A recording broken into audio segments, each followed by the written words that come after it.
सत साहिब बंदी छोड़ सतगुरु रामपाल जी भगवान की जय हो।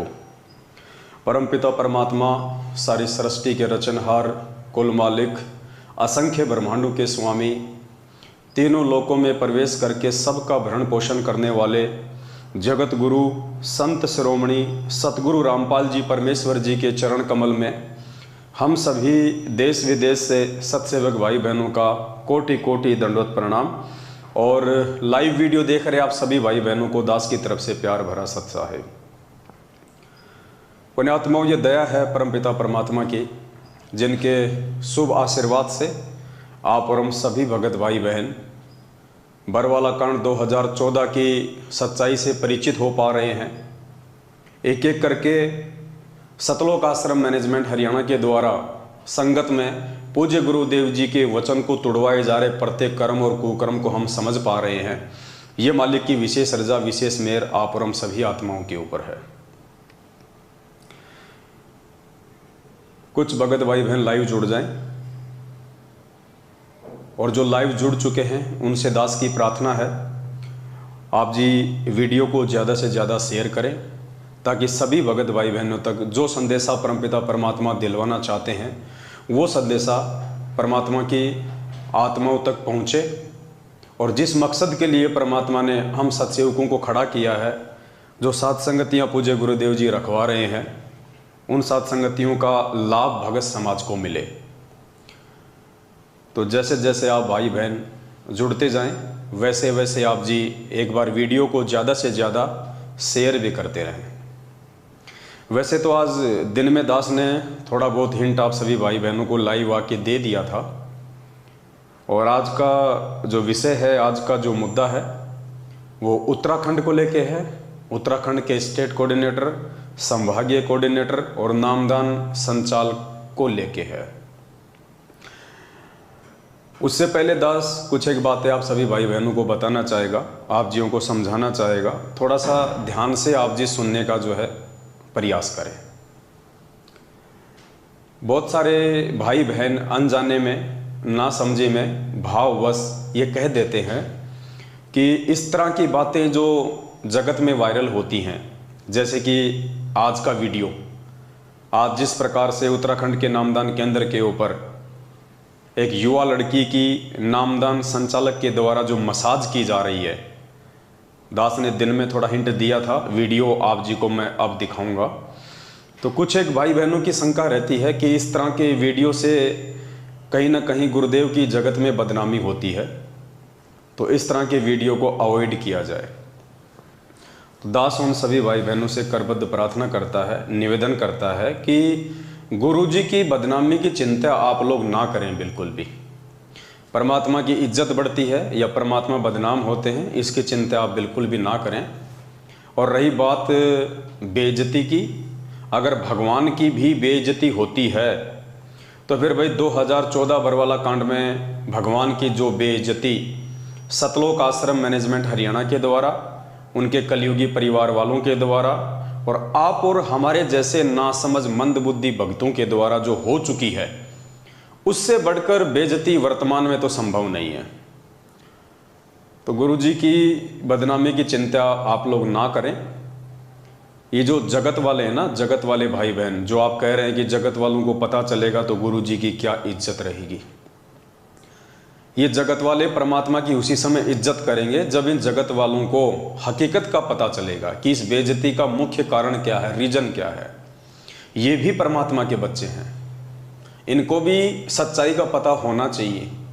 और जब तक इन भाई बहनों को, जगत वालों को सच्चाई का पता नहीं चलेगा, तब तक कैसे ये लोग सतगुरुदेव जी के नज़दीक आएंगे, कैसे ये लोग उनके सत्संग सुनना शुरू करेंगे। क्योंकि बेइज्जती का दो सबसे बड़ा दाग सतलोक आश्रम मैनेजमेंट हरियाणा ने 2014 बरवाला कांड के समय भोले भगत समाज को काले कपड़े पहना के, गुंडे मवाली बना के, गुरुदेव को इशार तारीख पे ना, जब जा रहे थे परमात्मा इशार तारीख पे, तो उनको ना जाने देना, उनको रोक के रखना, भगत भाई बहनों को ढाल के रूप में इस्तेमाल करना। तो सबसे बड़ी जो बेइज्जती थी, जो बदनामी थी, वो स्वयं गुरुदेव का परिवार उन पे 2014 में लगवा चुका है। अब तो वो बदनामी के जो दाग हैं धीरे धीरे वो धोए जा रहे हैं कि वास्तव में वो दागी कौन हैं, वो बदमाश लोग कौन हैं, वो असल में गुरुद्रोही लोग कौन हैं, जो आज पूज्य गुरुदेव जी की देश और दुनिया में निंदा और बदनामी का कारण बने हुए हैं और खुद भगोड़े बन के घूम रहे हैं, संगत के दान पे ऐसो आराम कर रहे हैं। आज तो उनकी पोल पट्टी खुलनी है भाई, और वो तो खुल के रहेगी। तो मेरी विशेषकर प्रार्थना है उन भाई बहनों से जो इस तरह की सोच अभी भी रखते हैं अपने मन में। देखिए, परमात्मा जब धरती पे आते हैं तो नकली संतों की पोल खोलते हैं, उनके कुकर्मों को उजागर करते हैं। परमात्मा ने काल भगवान के कुकर्मों को उजागर किया। अब काल भगवान कौन है? वो भी तो हमारा भाई है। और परमात्मा दुर्गा के साथ में उसके जो संबंध थे, जिस प्रकार से उसने बलात्कार करने का प्रयास किया सतलोक में और फिर वहाँ उसकी दाल नहीं गली तो 21 ब्रह्मांड में आके उसने जबरन उसके साथ बलात्कार किया, 3 बच्चे पैदा किए, ब्रह्मा विष्णु महेश, और अपनी मैथुन सृष्टि शुरू की। तो आप तो ये भी कह दोगे कल को कि भाई गुरुजी ये गलत कर रहे हैं, गुरुजी को कोई अधिकार नहीं है इस प्रकार से किसी की इज्जत उछालने का, किसी की बेइज्जती करने का। तो ये कोई बात ना थोड़े ना हुई भाई। जब परमात्मा ने ब्रह्मा विष्णु महेश से लेके काल और दुर्गा तक के पाखंड को जनमानस के सामने कर दिया, तो ये काल भगवान के छोटे मोटे एजेंट सतलोक आश्रम मैनेजमेंट वाले जो आज अपनी उल्टी हरकतों से भगत समाज की मर्यादा तोड़वा रहे हैं, परमात्मा से उनको दूर कर रहे हैं, क्या उनका पाखंड सार्वजनिक करना उचित नहीं है? है, उचित है और ये जरूरी है। और एक बात दास आपको और बता देता है, ये जो भी घटनाक्रम सात संगतियों के माध्यम से चल रहा है, इसके पीछे परमात्मा के 2 ही मुख्य मकसद हैं। क्योंकि सात संगति, सबसे पहले तो आपको ये जान लेनी चाहिए कि वर्तमान में जो 7 संगतियां शुरू हैं, ये 7 संगतियां कोई मनमुखी रूप से नहीं हैं। सतगुरु रामपाल जी भगवान के विशेष आशीर्वाद से 7 संगतियां शुरू हैं। और इन 7 संगतियों को शुरू करवाने के पीछे सतगुरुदेव जी के 2 मकसद हैं मुख्य। पहला मकसद है, ये जो पाखंडी लोग हैं, जो गुरुदेव के परिवार वाले, बेटा बेटी, भाई बंधु, रिश्तेदार, जवाई, रिश्तेदार, ये कोऑर्डिनेटर, ये मुख्य समझे जाने वाले सेवादार, सबसे पहले तो परमात्मा ने, ये लोग भक्ति मार्ग में सबसे बड़े बाधक हैं परमात्मा के लिए। ये डायरेक्ट काल भगवान के एजेंट हैं। तो परमात्मा ने इनके पाखंड को जनमानस के सामने लेके आना था और इनके पाखंड को भगत समाज के सामने लाए बिना भगत समाज कभी भी सच्चाई से परिचित नहीं हो सकता। क्योंकि काल भगवान के आदेश अनुसार इन सभी लोगों ने मिलकर सबसे पहले गुरुदेव की आड़ में, गुरुदेव के नज़दीक रह के, गुरुदेव के पास में रह के, आश्रमों में लंबे समय से सेवादार बन के इन लोगों ने एक विश्वास पैदा किया। और आज वो काल भगवान उसी विश्वास का नाजायज फायदा भगत समाज की मर्यादा तोड़वाने में कर रहा है। तो ये सबसे बड़ा रोड़ा है, सबसे बड़ी बाधा है इस परमात्मा के मार्ग में, सबसे बड़ा ब्रेकर है उनका परिवार और ये मैनेजमेंट। तो भाई इसका तो पाखंड जनमानस के सामने आना जरूरी है और आके रहेगा। और 90% आ भी चुका है। भगत समाज धीरे धीरे सच्चाई से परिचित हो भी रहा है और हजारों की संख्या में लोग आए दिन मैनेजमेंट के कुकर्मों को देख के अपनी भक्ति बचाने के लिए इनसे नाता तोड़ भी रहे हैं। और ये होके रहेगा। एक दिन ये सतलोक आश्रम मैनेजमेंट हरियाणा खाली खोखा बन के रह जाएगा, एक भी व्यक्ति इनके पास में नहीं रहेगा। सब के सब लोग जिनको परमात्मा चाहिए, जो भक्ति के प्यासे हैं, वो लोग सात संगत से जुड़ जाएंगे। और जिनके संस्कार कमजोर हैं और जिनकी मर्यादाएं टूटी हुई हैं, वो लोग अपने घर बैठ जाएंगे या दूसरे पंथों संतों के पास जाके अपना जीवन बर्बाद कर लेंगे। तो ऐसे भाई बहनों से दास की प्रार्थना है, आप बिल्कुल भी परमात्मा की इज्जत और बेइज्जती की टेंशन ना लें। दूसरा मकसद सात संगति का, जो परमात्मा की विशेष आत्माएं हैं, जो विश्वासी आत्माएं हैं, जिनको परमात्मा ने इसी जन्म में पार करना है, जिनका मोक्ष करना है, जो परमात्मा के हीरे मोती लाल हैं, उन सभी आत्माओं को परमात्मा ने इनके पाखंड को दिखा दिखा के और सात संगतियों से जोड़ना है, उनको सच्चाई के रास्ते पे लाके खड़ा करना है, ताकि आगे की यात्रा वो मर्यादा में रह के शुरू कर सकें। और मर्यादा में रहेंगे तो ही हमारी भक्ति बनेगी, तो ही हम परमात्मा के भगत कहलाएंगे, अन्यथा हम भक्ति और भगवान से कोसों दूर हैं। तो ये दो मकसद हैं परमात्मा के, आप इनको गांठ बांध लीजिए। मैनेजमेंट का सत्यानाश निश्चित है, होके रहेगा, कोई रोक नहीं सकता। क्योंकि ये सतलोक आश्रम मैनेजमेंट हरियाणा कह लीजिए या गुरुदेव का कलयुगी परिवार कह लीजिए, ये भक्ति मार्ग में सबसे बड़ा रोड़ा है, सबसे बड़ी बाधा है, जिसको उखाड़ फेंकना परमात्मा के लिए नितांत आवश्यकता है।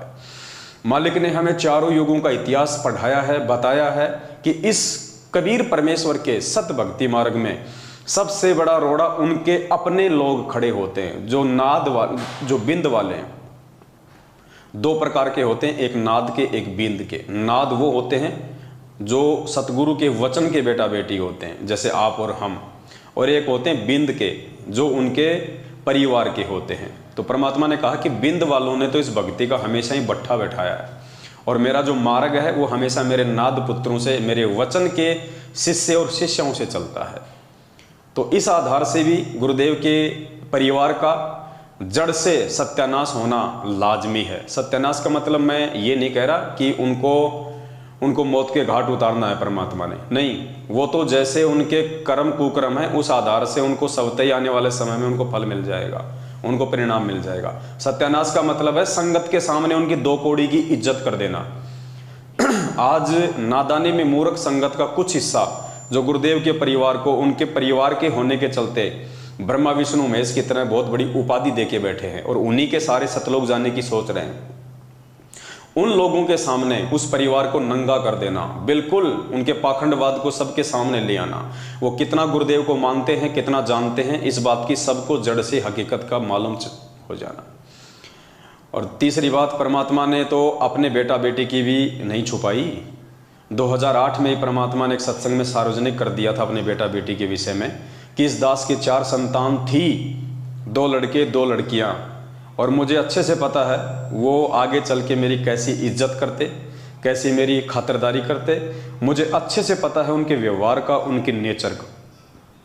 तो परमात्मा ने तो अपने बेटा बेटी की 2008 में ही खाट खड़ी कर दी थी। एडी से लेके चोटे तक उनके पाखंड को नंगा कर दिया था, ये 2 शब्द कह के कि मुझे अच्छे से पता है उनके व्यवहार का, उनके नेचर का, वो मेरी क्या सेवा करते, क्या मेरी खातिरदारी करते। अब इससे बड़ा सबूत और क्या चाहिए समझदार व्यक्ति को। और जो समझदार थे वो समझ चुके हैं, सात संगतियों से समय रहते वो जुड़ चुके हैं। तो ये एक बात थी। दूसरी बात, कुछ भाई बहन कहते हैं कि ये निंदा चुगली में आता है, तो उनसे मेरी प्रार्थना है, अभी आप निंदा और चुगली की परिभाषा से परिचित नहीं हैं। जिस दिन आप निंदा और चुगली की परिभाषा से परिचित हो जाएंगे, उस दिन आप लोग भी दास की सेवा में हाथ बटाना शुरू कर देंगे। अभी आप लोगों की दुनिया वालों की तरह वैसे ही सोच है जैसे जब गुरुजी नकली संतों और पंथों की पुस्तकें दिखा दिखा के सत्संगों के माध्यम से पोल खोलते हैं, राधा स्वामी पंथ की, जय गुरुदेव पंथ की, अन्य पंथों की, तो उनके जो अनुयायी होते हैं या अन्य जो नासमझ जगत वाले लोग हैं वो कहते हैं कि तुम्हारे गुरुजी तो निंदा करते हैं, क्योंकि अभी उनको निंदा की परिभाषा का ही नहीं पता। परमात्मा कहते हैं साचा शब्द कबीर का प्रकट किया जगमाही, और जैसे को तैसा कहे सो तो निंदा नाही। चोर को चोर कहना, ठग को ठग कहना, साहूकार को साहूकार कहना, उसकी निंदा चुगली में नहीं आता है। तो मैनेजमेंट के जैसे कर्म हैं, जैसे कुकर्म हैं, उनको वैसा का वैसा संगत के सामने सार्वजनिक कर देना निंदा चुगली में नहीं आता है। और पुण्यात्माओं, समय बहुत बीत चुका है। दास की प्रार्थना है, जो नए भगत भाई बहन हैं, जो अभी भी साथ संगत की वीडियो देख रहे हैं, जो अभी निर्णय नहीं कर पा रहे हैं कि क्या सही और क्या गलत है, उनसे दास की प्रार्थना है, समय ज़्यादा नहीं है और समय रहते आप जी सच्चाई से परिचित हो जाओ, नीर खीर का निबेरा कर लो, अपना एक स्टैंड सेट कर लो। 2 नाव की सवारी करोगे, ना घर के रहोगे ना घाट के, धोबी की कुत्ते वाली हालत हो जाएगी आने वाले दिनों में। अगर भक्ति करनी है तो आपने सच्चाई का साथ देना पड़ेगा, आपने सच्चाई के रास्ते पे चलना पड़ेगा। झूठ और झूठों का साथ देके कोई भी व्यक्ति आज तक परमात्मा को प्राप्त नहीं कर पाया है।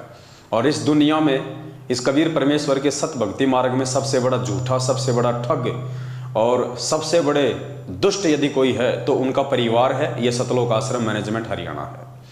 ये सबसे बड़े बाधक है, सबसे बड़ा रोड़ा है। आज तक इस परमेश्वर को जितना भी और जिन जिन लोगों ने भी दुखी किया है, उसमें सबसे पहला नंबर गुरुदेव के परिवार का है, इस मैनेजमेंट का है।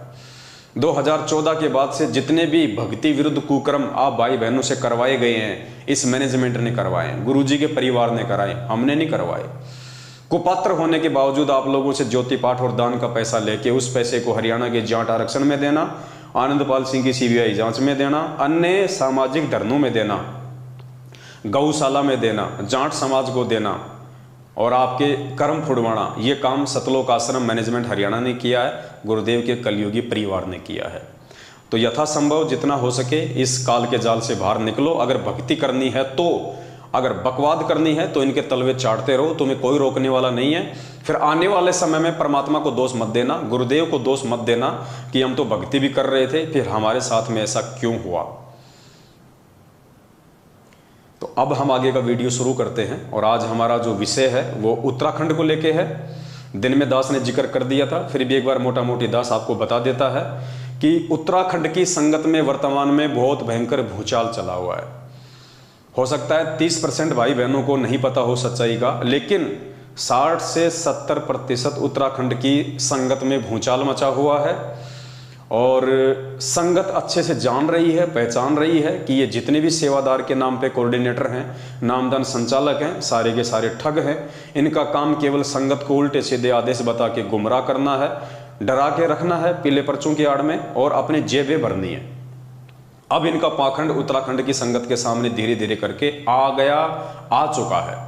लोग समझ रहे हैं, समझ चुके हैं। ऐसा ही एक पाखंड दास आप सभी भाई बहनों के सामने सार्वजनिक करने जा रहा है। उत्तराखंड के भाई बहन जो मुझे देख रहे हैं उन सबको अच्छे से पता है कि उत्तराखंड में क्या चल रहा है। उत्तराखंड का स्टेट कोऑर्डिनेटर है अनूप दास। पहले संजय पाल था, 2014 बरवाला कांड के समय संजय पाल था उत्तराखंड का कोऑर्डिनेटर। उसके बाद में अब ये जो वर्तमान का स्टेट कोऑर्डिनेटर है अनूप दास, ये मैनेजमेंट की ज़्यादा चापलूसी करने लग गया।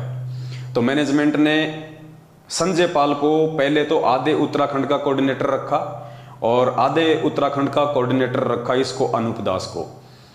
उसके बाद में संजय दास थोड़ा थोड़ा सच्चाई समझने लग गया था, वो इनका इतना सहयोग नहीं कर रहा था, जिसके चलते संजय पाल को उत्तराखंड के स्टेट कोऑर्डिनेटर की पदवी से हटा दिया गया और पूरे उत्तराखंड की जिम्मेदारी, पूरे उत्तराखंड को लूटने की सेवा इस अनूप दास को दे दी गई 2014 बरवाला कांड के बाद। और एक संभागीय कोऑर्डिनेटर है इनका दीप दास, संभागीय कोऑर्डिनेटर दीप दास। इन दोनों के बीच में पिछले 1 महीने से घमासान लड़ाई चल रही है, चाहे वो पद को लेके हो, चाहे वो पैसों को लेके हो। ज़्यादातर उत्तराखंड की संगत को इस बात का पता है। इन दोनों के बीच में भयंकर लड़ाई झगड़ा चल रहा है। दोनों की आपस में माँ बहन होती है, माँ बहन की गालियों से ये बातें करते हैं, एक दूसरे की निंदा चुगली करते हैं और 20 लाख का गबन का आरोप उत्तराखंड के स्टेट कोऑर्डिनेटर अनूप दास ने दीप दास जो कि संभागीय कोऑर्डिनेटर है उसके ऊपर लगा रखा है। और दोनों बराबर की टक्कर के हैं। दीप दास भी पद छोड़ने को तैयार नहीं है, अनूप दास तो छोड़ने को तैयार होगा ही कहाँ से, क्योंकि वो तो 7 साल से मोटी मोटी मलाई खा रहा है, तो उसको तो हराम की खाने की आदत लग चुकी है, वो तो छोड़ ही कैसे देगा।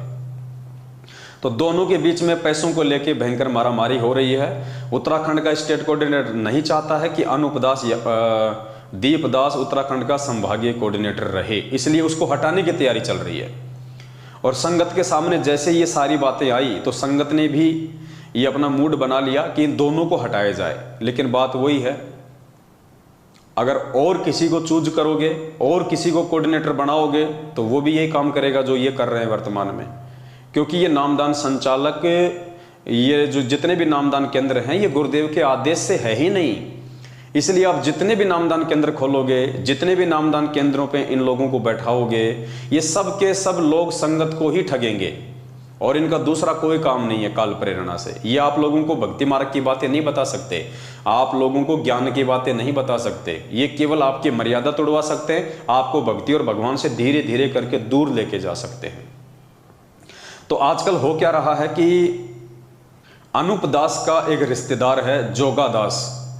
अनूप दास जो स्टेट कोऑर्डिनेटर है उत्तराखंड का, उसका रिश्तेदार है जोगा दास, जो लोहा घाट है या बाला घाट है, मैं भूल जाता हूं बार बार, वहां का नामदान संचालक है जोगा दास, अनूप दास का रिश्तेदार। अब दीप दास और अनूप दास के बीच में लड़ाई चल रही है। अब बीच में जोगा दास के यहाँ पे जो नामदान केंद्र है वहां से एक वीडियो वायरल होता है, छोटा सा 50 सेकंड का, जिसमें उत्तराखंड के स्टेट कोऑर्डिनेटर के इज्जतदार रिश्तेदार जोगादास जी अपने ही नामदान केंद्र पे और उसी नामदान केंद्र पे भंडारे में सेवा के लिए आने वाली एक 20-22 साल की एक लड़की है जिसने नाम ले रखा है, उस लड़की की नामदान केंद्र पे लेटा के उसकी मसाज कर रहा है। लड़की जो है औंधी लेटी हुई है और एक मशीन है जो हेड मसाज की आती है, उस मसाज से उसकी कमर की मसाज कर रहा है खुद जोगादास। है तो बेहद शर्म की बात, है तो बेहद घटिया बात, बेहद निंदनीय है। मान लीजिए यदि उस बहन को कमर में दर्द था, कोई पीड़ा थी, तो उसकी मसाज कोई बहन भी तो कर सकती थी, कोई दूसरी लड़की भी तो उसकी मसाज कर सकती थी। नामदान संचालक ही क्यों मसाज कर रहा है उसकी? पुण्यात्माओं, ये अपोजिट सेक्स का मामला है। रजोगुण का प्रभाव धरती पे सबसे ज्यादा है और मर्यादा सबकी खंडित है।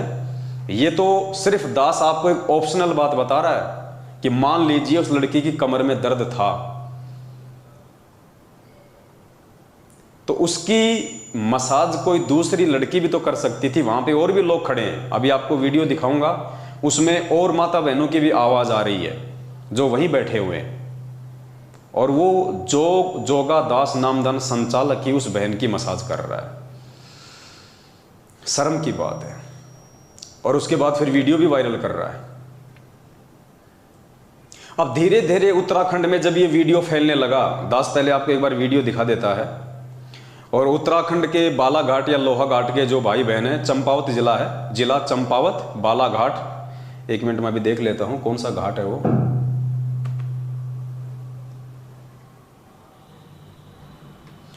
ये नामदान केंद्र या मसाज केंद्र जोगादास नामदान संचालक लोहाघाट है, लोहाघाट नामदान केंद्र है, ये जिला चंपावत उत्तराखंड।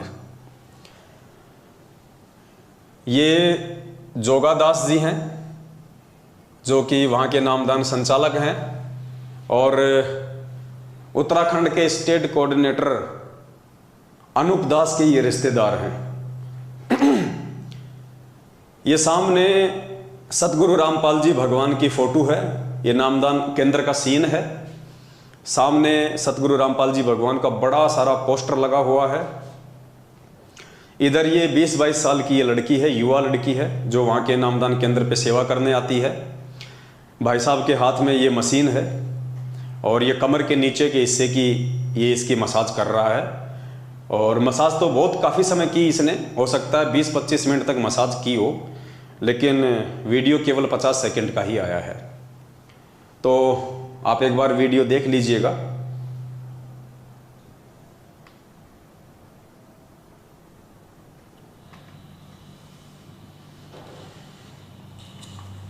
ये देखिए जोगादास जी, हमारी युवा बहन है, 20-25 साल की, भंडारे में सेवा करती है, खुद उसकी मसाज कर रहा है। कहाँ मसाज कर रहा है ये भी देख लीजिए। लड़की हंस भी रही है, आवाज आएगी।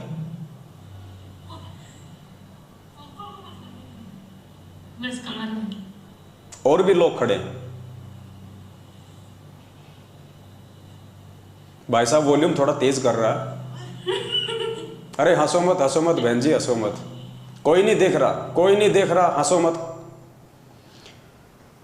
तो पुण्यात्माओं, ये वीडियो आप सभी भाई बहनों के सामने, जो उत्तराखंड के लोग हैं वो अच्छे से जानते हैं इनको, अच्छे से पहचानते हैं इनको, इसलिए ये कोई झूठा वीडियो नहीं है, ये कोई फर्जी वीडियो नहीं है। अब ये शर्म की बात है, ये सोचने की बात है। ये लोग इतने काल प्रेरित हो चुके हैं रजोगुण के प्रभाव से, इनको इतनी भी तमीज नहीं है, इनको इतनी भी कॉमन सेंस नहीं है कि एक युवा लड़की जो 20 से 25 साल की उम्र की है, नामदान केंद्र पे सेवा करती है, और मान लीजिए कि किसी कारण से इस लड़की की कमर में दर्द भी हो रहा होगा, चलो हम ये मान लेते हैं, तो भी इस नालायक व्यक्ति को, इस मूर्ख प्राणी को ये शर्म आनी चाहिए थी इस लड़की की खुद मसाज करते हुए। इसके घर में इसकी पत्नी भी है, इसके घर में इसकी बेटी भी होगी, नामदान केंद्र पे और भी माता बहनों की आवाज़ आ रही है, क्या वो मसाज नहीं कर सकती थी? क्या ये मशीन कोई कंप्यूटर से चलती है क्या, जो केवल जोगा दास को ही मालूम है, इसको यही इसका एक्सपीरियंस होल्डर है? और दूसरी बात पुण्यात्माओं, अगर ये मसाज के अंदर नहीं है, अगर ये नामदान के अंदर मसाज के अंदर नहीं है, तो जोगा दास के घर में ये मशीन का क्या काम है? ये मशीन तो नाई की दुकान पे होनी चाहिए। इस मशीन से तो नाई लोग मसाज करते हैं। पहली बात तो भगत को कोई मतलब ही नहीं है अपने घर पे मसाज की मशीन रखने का, तो ये मशीन क्यों रखी हुई है? इससे आइडिया लगा सकते हैं आप लोग। ये मसाज के बहाने ये लोग किस क्रिया को जन्म दे रहे हैं? मसाज के बहाने इन नामदान केंद्रों पे क्या चल रहा है? ये नामदान संचालक नहीं है, ये काल भगवान के एजेंट हैं। अब ये युवा लड़की 20-25 साल की उम्र ही क्या होती है, कभी भी बहक सकती है, कैसे भी बहल सकती है। आए दिन संगत में ऐसे ही मुकदमे हो रहे हैं। युवा लड़के लड़कियां पुस्तक सेवा करने जाते हैं, आते वक्त दोनों सेटिंग कर लेते हैं। बहुत सारे केस है ऐसे। पुस्तक सेवा के बहाने माँ बाप अपने युवा बेटा बेटियों को भेज देते हैं और वो आपस में अपनी सेटिंग कर लेते हैं। बहुत सारे मुकदमे हुए पड़े हैं संगत में, बहुत सारे। तो देखिए आपकी आंखों के सामने ये क्या हो रहा है यहाँ पे। शर्म की बात है पुण्यात्माओं, शर्म की बात है। ऐसे लोगों की वजह से, ऐसे दुष्ट प्राणियों की वजह से, ऐसे एडी से लेके चोटी तक रजोगुण से ओतप्रोत इन महान पुरुषों की वजह से आज सतगुरु रामपाल जी भगवान बदनाम है। अरे वीडियो बना के वायरल करने की क्या जरूरत थी महापुरुष? इस वीडियो को रोकने के लिए, इस वीडियो को वायरल ना हो, इस वीडियो को रोकने के लिए उत्तराखंड का स्टेट कोऑर्डिनेटर अनूप दास एडी से चोटी तक का जोर लगा रहा था। एडी से चोटी तक का। क्यों? क्योंकि ये उसका रिश्तेदार है। और दीप दास को यदि संभागीय कोऑर्डिनेटर के पद से हटाया जा रहा है तो फिर इसको क्यों रखा जाएगा? इसलिए इस वीडियो को उसने बहुत सारी जगहों से उसने डिलीट भी करवाया, बहुत सारे लोगों पे उसने दबाव भी डाला गुरुजी का आदेश बता के कि इस वीडियो को आगे शेयर ना किया जाए वरना नामखंड हो जाएगा। क्यों? क्योंकि इसके रिश्तेदार की इज्जत पे आन पड़ी है। अगर दीपदास को हटाना है तो फिर रिश्तेदार को भी हटाना पड़ेगा। अब रिश्तेदार को हटा नहीं सकता क्योंकि रिश्तेदार उसको पैसे कमा कमा के दे रहा है, रिश्तेदार भी अच्छे तरीके से मसाज कर रहा है, बढ़िया उसका भी मन बहल रहा है। इसलिए 1 महीने से उत्तराखंड के स्टेट कोऑर्डिनेटर अनूप दास और संभागीय कोऑर्डिनेटर दीप दास के बीच में 36 का आंकड़ा हो रखा है।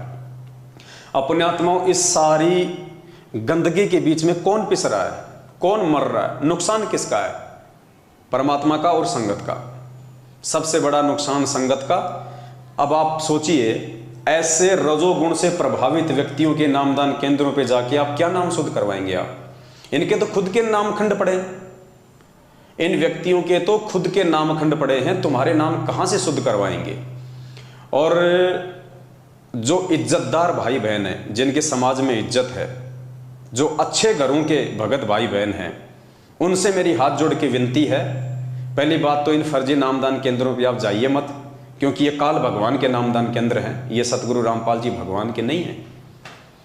और फिर भी यदि आप अपनी छोटी सोच के चलते, हमारी बातों को महत्व ना देने के चलते इन नामदान केंद्रों पे जाना पसंद भी करते हैं, तो भाई मेरी हाथ जोड़ के विनती है, आपकी जो युवा लड़कियां हैं, आपकी युवा बहन है, आपकी युवा पत्नी है या आपकी लड़की है, आप उनको अकेले में किसी भी नामदान केंद्र पे ना भेजिए, क्योंकि हर नामदान केंद्र पे भगत के भेष में एक भेड़िया बैठा है, एक राक्षस बैठा है।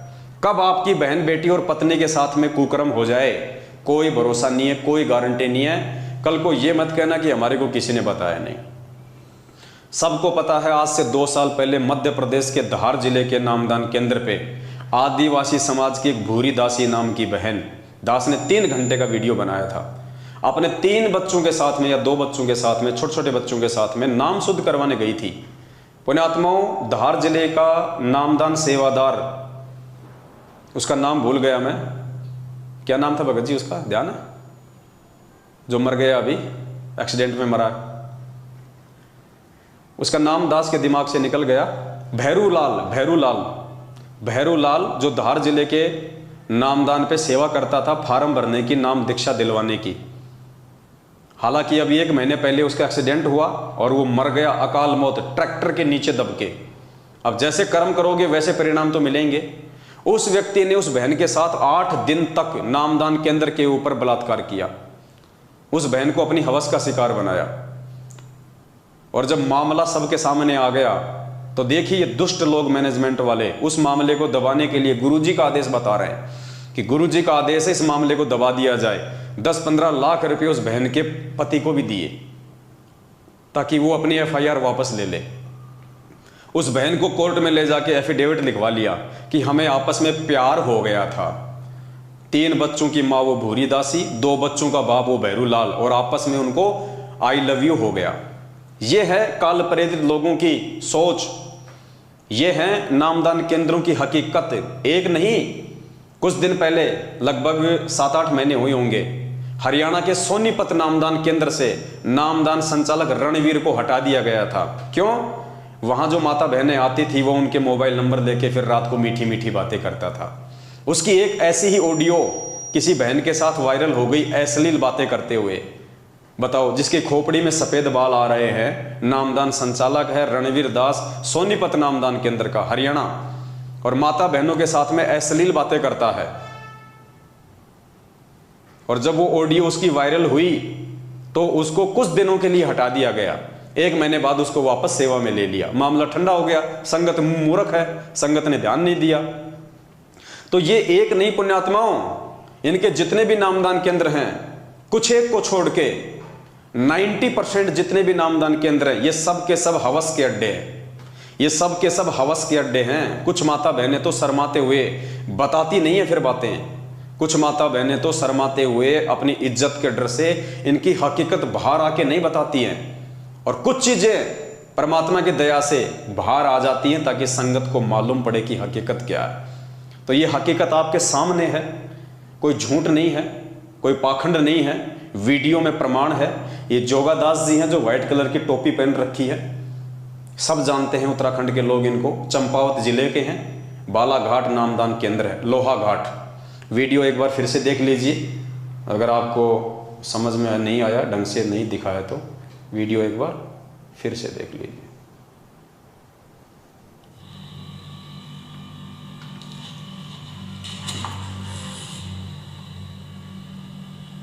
ऐसे दर्द हो गया।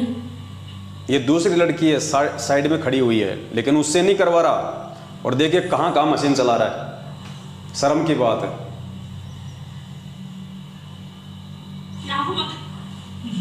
गुदगुदी हो रही है, हंस रही है।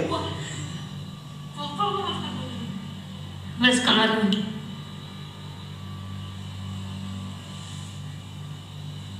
अरे वॉल्यूम ज्यादा मत कर, रहने दे भाई, वॉल्यूम ज्यादा मत कर। अरे धीरे धीरे धीरे धीरे धीरे, और भी लोग देख रहे हैं, लाखों लोग देख रहे हैं, धीरे हंसो मत। तो ये है पुण्यात्माओं हकीकत इन फर्जी नामदान केंद्रों की।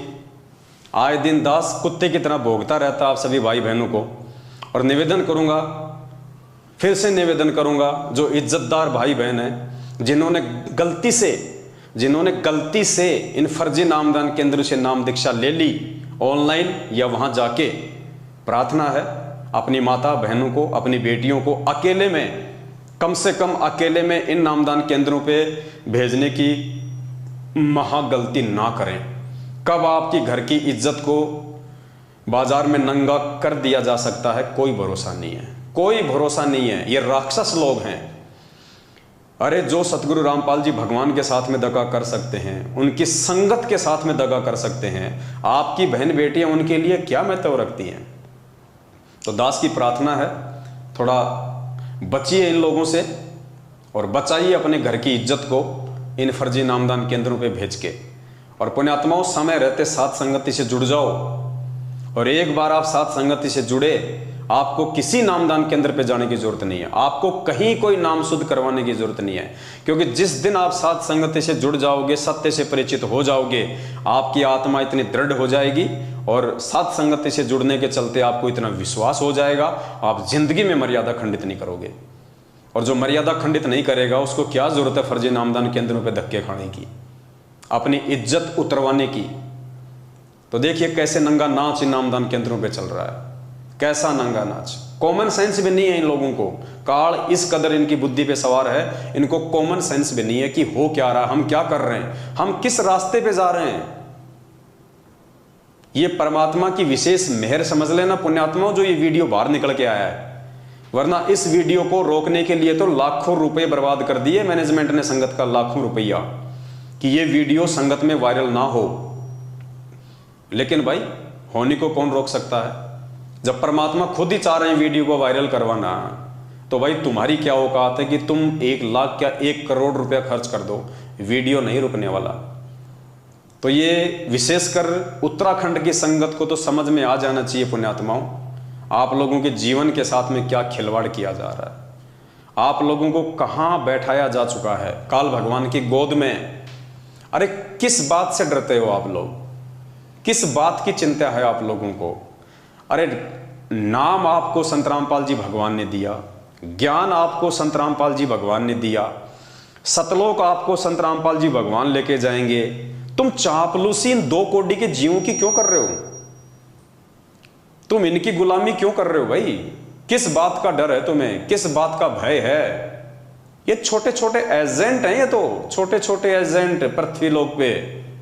कल को जब शरीर छोड़ोगे, त्रिकुटी पे जाओगे, तो परमात्मा कहते हैं 14 करोड़ यम के दूत मिलेंगे, 14 करोड़। उनका सामना कैसे करोगे भाई साहब? उनका सामना कैसे करोगे जब पृथ्वी लोक पे इन 2 कोड़ी के जीवों का सामना नहीं कर पा रहे तुम? आंखों देखने के बाद भी सच को सच कहने की तुम्हारी हिम्मत नहीं है, तुम कहां से सतलोक प्राप्त करोगे? ऐसी आत्माओं को तो परमात्मा तुरंत रिजेक्ट करता है जो सच को सच नहीं कह सकते, आंखों देखने के बाद भी, प्रमाण देखने के बाद भी। जब से गुरुदेव जेल गए हैं तब से लेके आज तक आप लोगों को जितने भी आदेश सुनाए गए हैं, क्या कोई भी आदेश आपने गुरुदेव के मुख कमल से सुना है? क्या आप में से कोई भी व्यक्ति हिसार जेल में गया है गुरुदेव से सुनने के लिए कि यह आदेश सही है गलत है? सिर्फ देखा देखी, भेड़ चाल। भाई 650 साल पहले के इतना ऐसी लात लगेगी, असंख्य युग बीत जाएंगे यहां गधे कुत्ते सुअर बनते हुए। परमात्मा कहते हैं जब तक ना देखे निज नैना तब तक ना माने अपने गुरु के बहना। परमात्मा यहां तक कहते हैं कि अपने गुरु की बातों पे भी तब तक यकीन ना करो जब तक अपनी आंखों से ना देख लो। थर्ड पर्सन कुछ भी बोले उस पर यकीन नहीं करना। कोई भी ऐरा गहरा व्यक्ति एक पीला पर्चा कंप्यूटर से टाइप करके तुम्हें निकाल देता है और नीचे लिख देता है संत रामपाल दास, वो गुरु जी का आदेश हो गया। मैं बना दूं पीला पर्चा और नीचे लिख देता हूं संत रामपाल दास और कह देता हूं जितनी भी संगत है सब अपनी प्रॉपर्टीज पवन दास के नाम पे कर दो, एक भी कर देगा क्या? तो क्यों? तुम मूर्ख हो, तुम गधे हो, तुम्हारी बुद्धि उस स्तर की काम नहीं कर रही। रह जाओगे, रोगे सिर पे हाथ रख के बाद में, बता रहा हूं तुम्हें, कुछ हाथ नहीं लगेगा। ये परीक्षा चल रही है, परीक्षा, मजाक नहीं चल रहा।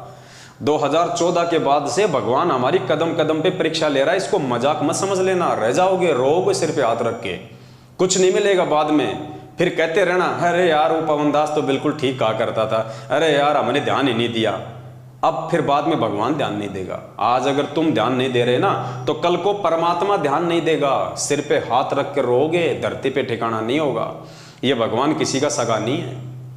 तो उत्तराखंड के भाई बहनों से मेरी हाथ जोड़ के विनती है, मेरी प्रार्थना है, पुण्यात्माओं इस काल के जाल से बाहर निकलो। अरे मेरा क्या स्वार्थ है भाई? तुम लोगों ने मुझे ज्योति का पैसा दिया क्या? पाठ का पैसा दिया क्या? दान का पैसा दिया क्या? किस बात से नफरत भैया? किस बात से मुंह छुपा के बैठे हो? मैं तुम्हारा जेठ हूं क्या? मेरे से शर्म आती है क्या तुम्हारे को? है जो पवन दास का मुंह देख लोगे तो नाम खंड हो जाएगा। मैं तुम्हारा जेठ लगता हूं? तुम तो काल भगवान से भी इतने नहीं डरते जितना मुझ पवन दास से डरते हो। तो भक्ति क्या खाक करोगे जब तुम मेरे से पृथ्वी लोक पे इतना डर रहे हो? तो ऊपर जाओगे और काल भगवान मिलेगा और उसके एजेंट मिलेंगे, तब तो तुम्हारा सब कुछ एक हो जाएगा, तुम कहां टिक पाओगे उनके सामने। जब पवन दास के वीडियो देखने की तुम हिम्मत नहीं कर सकते, पवन दास से बात करने की तुम हिम्मत नहीं कर सकते, तुम्हें इतना भय है, अरे ऊपर जाओगे 21 ब्रह्मांड के स्वामी से तो तुम नजर भी नहीं मिला पाओगे, तुम्हारी पतलून गीली हो जाएगी उसको देखते ही। ये रिहर्सल चल रही है, परमात्मा रिहर्सल करवा रहा है सत्य असत्य की, धर्म और अधर्म की लड़ाई है। रोगे बात में सिर पे हाथ धर के, कुछ नहीं मिलेगा। तो उत्तराखंड वाले भाई बहनों से मेरी प्रार्थना है थोड़ा समझे इन चीजों को। और दूसरा ये देखिए, दास आपको पिछली बार भी ये दिखाना चाहता था लेकिन आपको दिखा नहीं पाया, मूर्खता की हद होती है।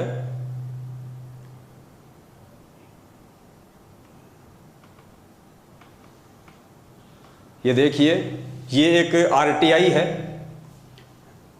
जो 27 मई 2022 यानी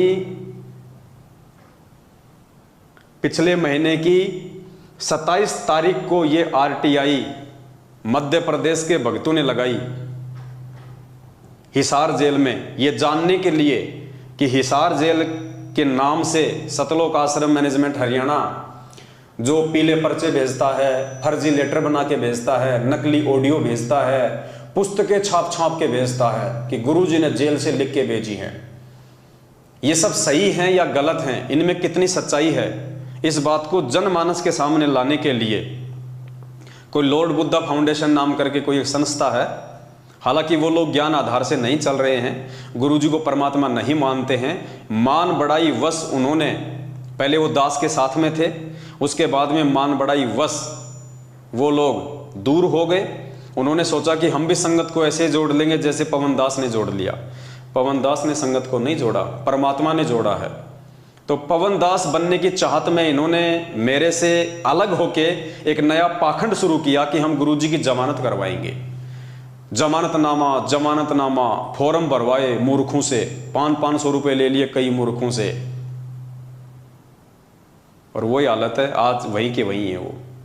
तो उन्होंने एक आरटीआई लगाई अभी पिछले महीने, तो उस आरटीआई में क्या जवाब आया है, राज्य जन सूचना अधिकारी कम जेल अधीक्षक केंद्रीय हिसार जेल नंबर 2 सेवा में श्री BL सूर्यवंशी अध्यक्ष lord Buddha foundation 197/1 Surajpol Ranjit palace Surajpol Ratlam Madhya Pradesh. ये क्रमांक नंबर हैं आरटीआई के, ITR है या RTI क्या मुझे तो पता भी नहीं इनका। ये क्रमांक नंबर है 3165, दिनांक 27/5/2022। विषय सूचना के अधिकार अधिनियम 2005 की धारा 6/1 के तहत आवेदन एवं धारा 7/1 के तहत जानकारी दस्तावेज प्रदान करने बाबत। अब ये इन्होंने क्या सूचना मांगी थी, ये नीचे लिखा हुआ है, मांगी गई सूचना।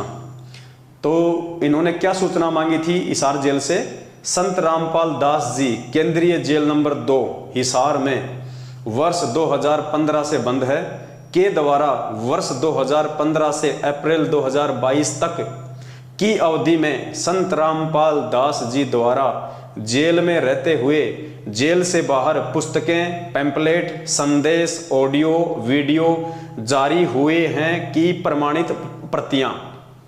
तो इन्होंने ये आरटीआई लगाई कि 2015 से लेके आज 2022 तक संत रामपाल जी जो कि जेल में बंद हैं, उनके द्वारा बाहर यदि कोई ऑडियो, वीडियो, संदेश, पुस्तक, लेटर कुछ भी आया हो तो उसकी जानकारी दीजिए। तो जेल की तरफ से सूचना दी गई है, प्रदान की गई सूचना, कोई पुस्तकें, पैम्पलेट, संदेश, ऑडियो व वीडियो इत्यादि इस कार्यालय द्वारा प्रेषित नहीं किया गया है, इसलिए सूचना शून्य है। हिसार जेल से जवाब आया कि कोई भी ऑडियो, वीडियो, लेटर, पैम्पलेट, संदेश आज तक संत रामपाल जी के द्वारा हिसार जेल से बाहर नहीं भेजी गई है। पुण्यात्मा, आरटीआई है, सरकारी दस्तावेज है, कोई हाथ से बनाया हुआ नहीं है। इस पे भी कोई मूर्ख यकीन ना करे तो भाई उसकी बुद्धि पे पत्थर पड़े। फिर ये सारा का सारा षड्यंत्र ये मैनेजमेंट वाले अपने स्तर पे संगत को ठगने के लिए, देखो पुण्यात्माओं, दास पहले भी कई बार स्पष्ट कर चुका है, दास आज भी आप लोगों को बोल रहा है, सतलोक आश्रम मैनेजमेंट हरियाणा और गुरु जी का परिवार, इन्होंने फाइनल मान लिया है कि संत रामपाल जी जेल से बाहर कतई नहीं आने वाले। क्योंकि जो व्यक्ति अपने गुरु को मानुष मानेगा, अपने जैसा मानेगा, एक इंसान मानेगा, वो उसी आधार से सोचेगा। तो इन्होंने देखा कि संत रामपाल जी के ऊपर डबल आजीवन उम्र कैद की सजा हो चुकी है, यानी मरते दम तक उनको जेल में रहना है। तो एक आम व्यक्ति मानने के चलते इनको फाइनल हो गया कि संत रामपाल जी अब जेल से बाहर नहीं आने वाले। अब संगत को हाथ से मत जाने दो, संगत का फायदा उठाओ। तो इन्होंने गुरुजी के आदेशों की आड़ में ये पैम्पलेट, पुस्तक, संदेश, ऑडियो, ये एक इन्होंने ड्रामा रचा कि संगत मूर्ख है, संगत भोली है, हम गुरुजी के परिवार वाले हैं, हम कोऑर्डिनेटर हैं, हम स्टेट कोऑर्डिनेटर हैं, संगत मूर्ख है, हमारे ऊपर ही विश्वास करेगी कि ये तो गुरुजी का भाई है, ये तो गुरुजी की बेटी है, ये तो गुरुजी का जमाई है, ये तो स्टेट कोऑर्डिनेटर है, आश्रम में गुरुजी के साथ में सेवा करता था, हमने इसको बहुत देखा आश्रम में। तो संगत हमारे ऊपर विश्वास करेगी और हम गुरुजी के आदेशों की आड़ में संगत को जम के लूटेंगे। और ये लूट पिछले 8 वर्षों से अनवरत जारी है। और इस लूट में मंदबुद्धि, नासमझ और बेबुद्धि किस्म के इंसान आते हैं जो इस लूट का हिस्सा बने हुए हैं, जो इतना ज्ञान लेने के बाद भी अपने गुरुजी के वचनों को छोड़ के, अपने गुरुदेव के सत्संग रूपी वचनों को छोड़ के, इन 2 कोडी के गुरुजी के परिवार वाले और कोऑर्डिनेटर और ये जगह जगह जो भिखारी बैठा दिए गए हैं नामदान केंद्र खोल खोल के, इनके आदेशों को महत्व दे रहे हैं। पुण्यात्माओं, कहां सतलोक जाओगे? ये रिहर्सल हो रही है, परमात्मा हमसे अभ्यास करवा रहा है कि जब तुम यही ठगे जा रहे हो तो ऊपर तुम कैसे साहूकार बनोगे? जब तुम यही नहीं समझ पा रहे कि मेरे गुरुदेव ने 27 साल से मुझे क्या पाठ पढ़ाया, बेटा राजनीति नहीं करनी, राजनीति बहुत गंदा खेल है, भगत को राजनीति से दूर रहना चाहिए, जगतकार भगत का 36 का आंकड़ा है, ना गलत काम करना, ना गलत काम में सहयोग देना, और तुम्हारे को एक पीला पर्चा निकाल के और राजनीति करवा के कि बीजेपी को ही वोट देना है। और एक पर्चे में तो इन महापुरुषों ने यहां तक लिख दिया कि जिन जिन भक्तों ने बीजेपी को वोट नहीं दिया उनका तो जिंदगी में कभी नाम ही शुद्ध नहीं होगा। गुरुजी का आदेश बता दिया। कमाल हो गया भाई, बताओ। राजस्थान का एक गैंगस्टर जो पुलिस एनकाउंटर में मारा गया था 4-5 साल पहले, आनंदपाल सिंह, बताओ उस गैंगस्टर का हम भक्तों का क्या संबंध? लेकिन उस गैंगस्टर की सीबीआई जांच के समर्थन में तकरीबन 2000 भक्तों को राजस्थान के अजमेर में राजपूत करनी सेना की रैली में खड़ा कर दिया गया। और एक 2.5 फुट का आदमी, एलडी जोधपुर वाला लक्ष्मण दास, वो भी राजपूत, उस राजपूतों की सभा में मैनेजमेंट ने उस 2.5 फुट के आदमी को खड़ा कर दिया। 5 लाख रुपए का चेक भगत समाज के दान का उन राजपूतों को दिया। अब वो राजपूत क्या करेंगे भाई? धर्म भंडारे में लगाएंगे या शराब पिएंगे, राजनीति में लगाएंगे, उल्टे कामों में लगाएंगे। इसलिए आज ये संगत अकाल मौतों का कहर झेल रही है।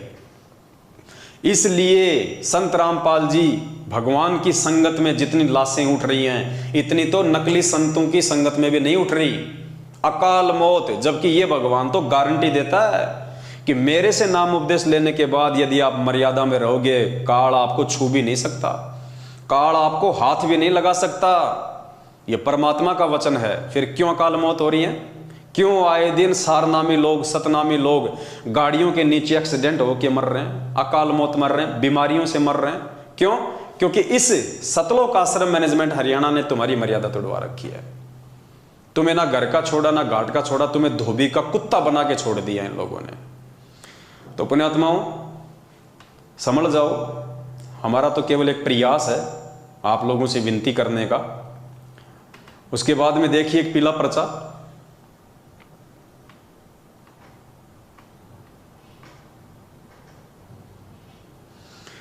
ये देखिए, दिनांक 25/6/2022, अभी 3 दिन पहले ये पीला पर्चा आया है। 3 दिन पहले,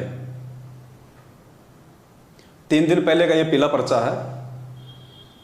और ये पीला पर्चा किस विषय में है, थोड़ा सा दास आपको वर्बली बता देता है। आपको पता है आज से 5-6 दिन पहले सतगुरुदेव जी की जो कलयुगी बेटी है मंजू, उसका जो पति है संजय खानपुर वाला, जो सतलोक आश्रम बरवाला में गुरुजी का बॉडीगार्ड था, गनमैन था, गुरुजी की बॉडी की रक्षा करता था, आर्मी से रिटायर। 2014 बरवाला कांड के बाद में भगोड़ा 7.5 साल से 3 दिन पहले वो पकड़ा गया, रिमांड पे चढ़ा दिया गया, 2 दिन के रिमांड पे। मैनेजमेंट ने शक किया एक भगत के ऊपर जो हरियाणा पुलिस में है, सब इंस्पेक्टर है, नाम है सुभाष दास। पहले हिसार में ड्यूटी थी, उसके बाद में रोहतक में ड्यूटी हो गई। मैनेजमेंट ने एक पीला पर्चा निकाला जो मैंने आपको दिखाया था कि हमें शक है। गुरुजी की तरफ से वो पीला पर्चा लिख के बताया कि गुरुजी ने लिखा है कि मुझे शक है कि सुभाष ने ही संजय खानपुर वाले को पकड़वाया है, और इस सुभाष को सभी नामदान केंद्रों से नो एंट्री कर दो, संगत से इसकी नो एंट्री कर दो। इसने तो सांप का काम किया, सांप का, आस्तीन के सांप का काम किया है। वो पीला पर्चा मैंने आपको पढ़ाया। 2 दिन बाद एक दूसरा पीला पर्चा आ गया। ये 2 दिन बाद सत साहेब सर्व संगत को दास का शुभ आशीर्वाद, परमेश्वर कबीर जी में आपकी आस्था और दृढ़ हो। जैसा कि भगत सुभाष सन ऑफ श्री महेंद्र सिंह, गांव सुंडाना, जिला रोहतक के प्रति संदेह हुआ था कि उसने भगत संजय दास खानपुर को एसटीएफ पुलिस को सीआईडी देकर पकड़वाया है। ये लो जी, उस लेटर में तो क्या लिखा था हिसार जेल से इन लोगों के अनुसार गुरुजी ने कि हमें शक है कि सुभाष ने संजय को पकड़वाया है एसटीएफ टीम रोहतक के द्वारा, सूचना देके, मुखबिर बनके, और सभी नामदान केंद्रों से इसकी नो एंट्री कर दो। और अब क्या आ गया, कहते हैं उसके प्रति हमें संदेह हुआ था, अब कह रहे हैं कि हमारा जो शक था वो बेकार था। मतलब गुरुजी को इन्होंने 2 कोड़ी का एक सामान्य सा प्राणी साबित कर दिया। पहले वाले पीले पर्चे में तो लिख के बता दिया कि गुरुजी कह रहे हैं कि मुझे शक है कि इसी ने संजय को पकड़वाया है। इसके स्टाफ के लोग कह रहे हैं कि संजय ने पकड़वाया है, इसको संजय को सुभाष ने ही पकड़वाया है, कन्फर्म है। और अब इस लेटर में गुरुजी माफी मांग रहे हैं, इस लेटर में गुरुजी अपनी गलती स्वीकार कर रहे हैं कि हमारा जो शक था वो गलत हो गया, सुभाष ने नहीं पकड़वाया, सुभाष को सभी नामदान केंद्रों पे वापस एंट्री कर दो। पुण्यात्माओं, शर्म आती है, शर्म शर्म। पिछले लेटर में तो लिख के बता दिया कि गुरुजी को शक हो गया, कंफर्म है, और इस लेटर में गुरुजी माफी मांग रहे हैं कि हमारा जो शक था वो गलत निकल गया। पुण्यात्माओं, विचार करो, ये लेटर कौन लिख रहा है? ये लेटर सतगुरु रामपाल जी भगवान नहीं लिख रहे। सतगुरु रामपाल जी भगवान के जो दुश्मन हैं इस आध्यात्मिक मार्ग में, काल भगवान के द्वारा छोड़े गए एजेंट, सबसे बड़ा एजेंट उनका खुद का भाई महेंद्र भगोड़ा वांटेड है अभी तक। उनका परिवार, बेटा बेटी, भाई बंधु, रिश्तेदार, ये सबसे बड़े एजेंट हैं, सबसे बड़े एजेंट हैं ये इस परमात्मा के, सबसे बड़े दुश्मन हैं इस परमात्मा की संगत को बर्बाद करने वाले। ये सारा का सारा गोरख धंधा चंद पैसों के लिए, माया के लिए इन लोगों ने शुरू किया हुआ है। ये इनका बिजनेस है, ये पीला पर्चा परमात्मा का आदेश नहीं है। अरे ऐसी घटिया बातें, ऐसी बेहुदा बातें, ऐसे दोगले विचार, ऐसे दोगले पीले पर्चे। 2 दिन पहले क्या लिखा रहा है, 2 दिन पहले कह रहे हैं कि बिल्कुल कन्फर्म है, उसी ने पकड़ाया है, उसी के स्टाफ के लोग कह रहे हैं, और अब कह रहे हैं मुझसे गलती हो गई, हमारा जो शक था, जो संदेह था वो गलत हो गया, माफी मांग रहे हैं। पुण्यात्माओं, ये परमात्मा को नीचा गिराने की काल भगवान की सूक्ष्म चाल है। और जो मंदबुद्धि आत्मा होंगी, जो मंदबुद्धि प्राणी होंगे, जो ये मानते हैं कि ये लेटर संत रामपाल जी हिसार जेल से भेज रहे हैं, वो परमात्मा से दूर हो जाएंगे, परमात्मा में दोष निकाल के। और जो समझदार होगा, जो बुद्धिमान होगा, वो एक एक शब्द को पकड़ लेगा कि ये शब्द किसी काल एजेंट के हैं या हमारे पूज्य गुरुदेव भगवान के हैं। तो पुण्यात्माओं ऐसे पीले पर्चों पे तो कुत्ता भी नहीं मुतता है, कुत्ता भी। और ये तुम लोग इसको गुरु जी का आदेश मान के पढ़ रहे हो। मैं कह रहा हूं कुत्ता भी मूतना पसंद नहीं करेगा ऐसे दोगले वचनों पे, कुत्ता भी। क्योंकि हमें विश्वास है कि ये हमारे बाप की भाषा नहीं है। मालिक कहते हैं हमारी भाषा वो है जो देसी मारा, कि हमारे वचन, हमारी भाषा, हमारे विचार वो समझेगा जो हमारे देश का होगा, जो सतलोक का होगा। तो पुण्यात्माओं, आप लोगों की बुद्धि कहाँ फंसी पड़ी है? आप क्यों वो कव्य वाली भूमिका निभा रहे हो? क्या आपको अपने बाप की भाषा का भी नहीं पता? क्या आपको अपने बाप के वचनों का भी नहीं पता कि वो क्या लिखेगा? ये गुड्डा गुड्डी का खेल खेलने जेल में गए क्या संत रामपाल जी भगवान? 2 दिन पहले क्या जवाब देंगे, फिर 2 दिन बाद में क्या जवाब देंगे? कभी वो शक कर रहे हैं, कभी संदेह कर रहे हैं, कभी माफी मांग रहे हैं। क्या है ये नौटंकी है, ये पाखंड आडंबर, सिर्फ और सिर्फ परमात्मा को बदनाम करने के लिए। यही काल भगवान की चाल है, यही काल भगवान की चाल है। और धीरे धीरे धीरे धीरे जो मंदबुद्धि भगत हैं वो इस तरह की बातें सुन सुन के, इस तरह की बातें सुन सुन के और निष्कर्ष ना निकाल के, क्योंकि निष्कर्ष तो उस समय निकलेगा जब आप साध संगत से जुड़ोगे। बगैर साध संगत से जुड़े आप लाख जन्म भी इन पीले पर्चों का निष्कर्ष नहीं निकाल पाओगे।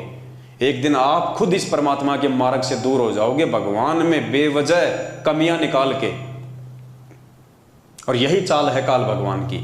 उसका मेन टारगेट क्या है? आत्माओं को तोड़ना, आत्माओं को दूर करना, भगत समाज को दूर करना, परमात्मा की मर्यादाओं से दूर करना। और एक बार भगत परमात्मा की किसी मर्यादा से दूर हुआ तो काल भगवान के जाल में। मालिक कहते हैं जब तक हंसा हमरी आना, काल लगे ना तेरा बाणा। तो मर्यादा में तो किसी को छोड़ा ही नहीं मैनेजमेंट ने, सबकी मर्यादा तोड़वा दी। तो सबके ऊपर काल भगवान बैठा है। किसी की बुद्धि में ये बातें नहीं आ रही कि इनमें क्या लिखा हुआ है, ये क्या है, हकीकत क्या है, हम क्या पढ़ रहे हैं रोजाना, हमें क्या पढ़ना चाहिए था। कोई परमात्मा का कोई सही संदेश आज तक भेजा इन लोगों ने? कोई ज्ञान की बातें इन पीले पर्चों में आई आज तक? कोई ऐसी बातें जो भक्ति के प्रति हमारा मतलब हमारे मन में जो है वो दृढ़ता पैदा हो, हमारे मन में विश्वास पैदा हो? क्या आज तक ऐसी कोई बात इन पीले पर्चों में आई? इसलिए दास कहता है कि इन पीले पर्चों में जो तुम लोग इनको समझते हो कि ये गुरु जी के आदेश हैं, मंदबुद्धि लोग, साध संगत के अलावा जितने भी लोग हैं जो इनको फॉलो करते हैं, इन आदेशों को, इन बातों को मानते हैं, मैं कहता हूं इनमें कुत्ते भी मूतना पसंद नहीं करें ज्ञान आधार से। इनमें कुत्ते भी पेशाब करना पसंद नहीं करें ज्ञान आधार से। और तुम इनको माथे के लगा के आदेशों को फॉलो कर रहे हो। सोचो तुम अध्यात्म और मोक्ष मार्ग की लाइन में कहां खड़े हो, तुम्हारा स्थान कौन से नंबर पे है। जैसा कि भगत सुभाष सनोफ श्री महेंद्र सिंह गांव सुंडाना जिला रोहतक के प्रति संदेह हुआ था कि उसने भगत संजय दास खानपुर को एसटीएफ पुलिस को सीआईडी देकर पकड़वाया है, उसने अपना स्पष्टीकरण दिया है तथा अन्य जांच से पता चला है कि भगत सुभाष दास निर्दोष हैं। पिछले लेटर में तो जांच से यह पता चला था कि उसी ने पकड़वाया है, और इस लेटर में अन्य जांच से यह पता चल गया कि वो निर्दोष है। मतलब गुरुजी तो फिर 2 कोड़ी के जीव साबित हो गए। फिर हम क्यों संध्या आरती करते हैं और लास्ट में क्या कहते हैं?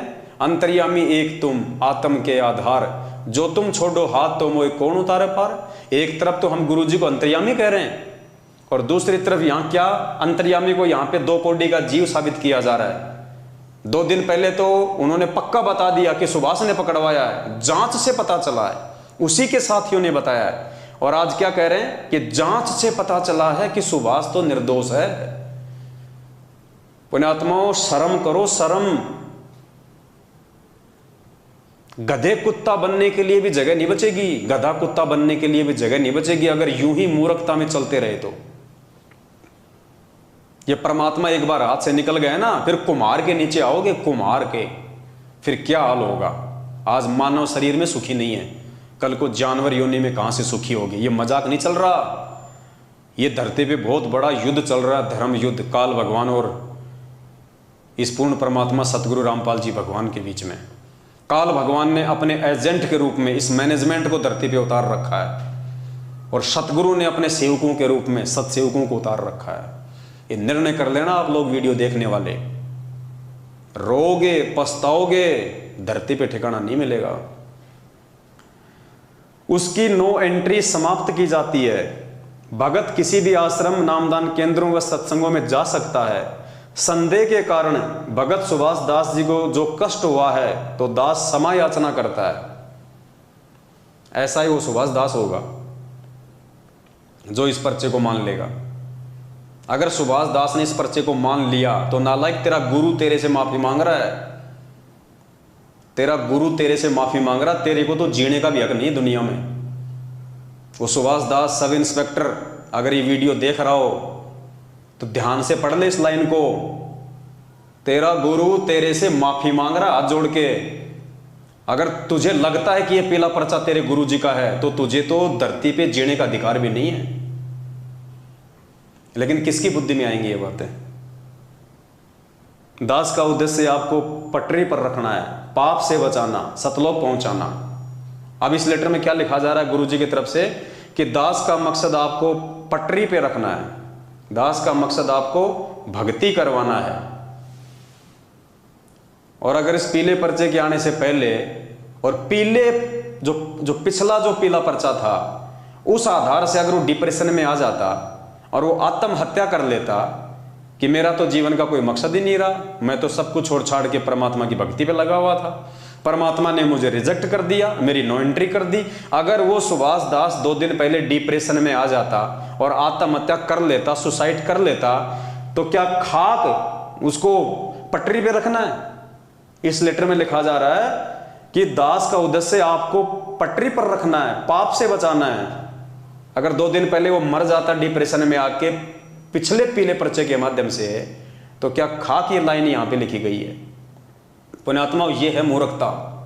आपके गुरु को आप ही के द्वारा 2 कौड़ी का साबित करवाया जा रहा है। और सबसे बड़े दोषी, मैनेजमेंट से भी बढ़ के दोषी अगर कोई होगा परमात्मा का तो ये मूर्ख संगत होगी। मूर्ख संगत जो अपने आत्म कल्याण के लिए भी जागरूक नहीं है, सबसे बड़े दोषी आप लोग होंगे। उनका तो काम है तुम लोगों को जहर पिलाना, लेकिन तुम लोग क्या अंधे हो क्या? क्या तुम इतना भी डिफरेंट नहीं कर सकते कि सामने जहर है या फिर ये पानी है? सबसे बड़ी कमी संगत की रहेगी।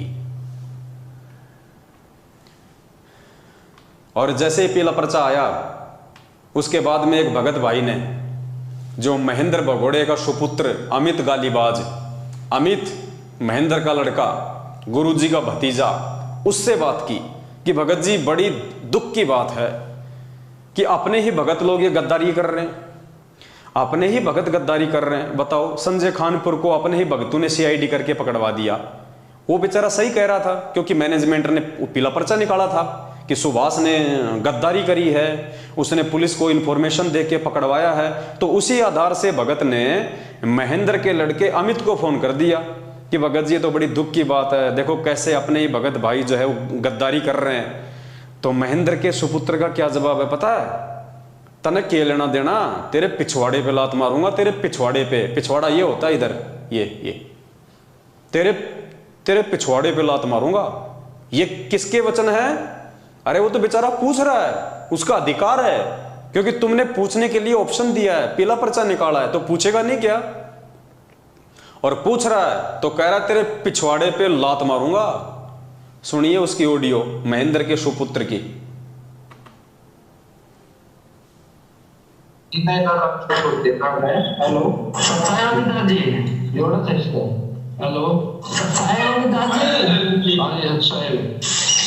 भगत जी बड़ा दुख हुआ या मंजू बहन जी के पति को पकड़ के पुलिस ले गई, एसटीएफ की टीम। कौन बोल रहे हैं आप? मैं डिस्ट्रिक्ट बिजनौर से बोल रहा हूँ, हरीश दास। आप बताओ क्या दिक्कत है?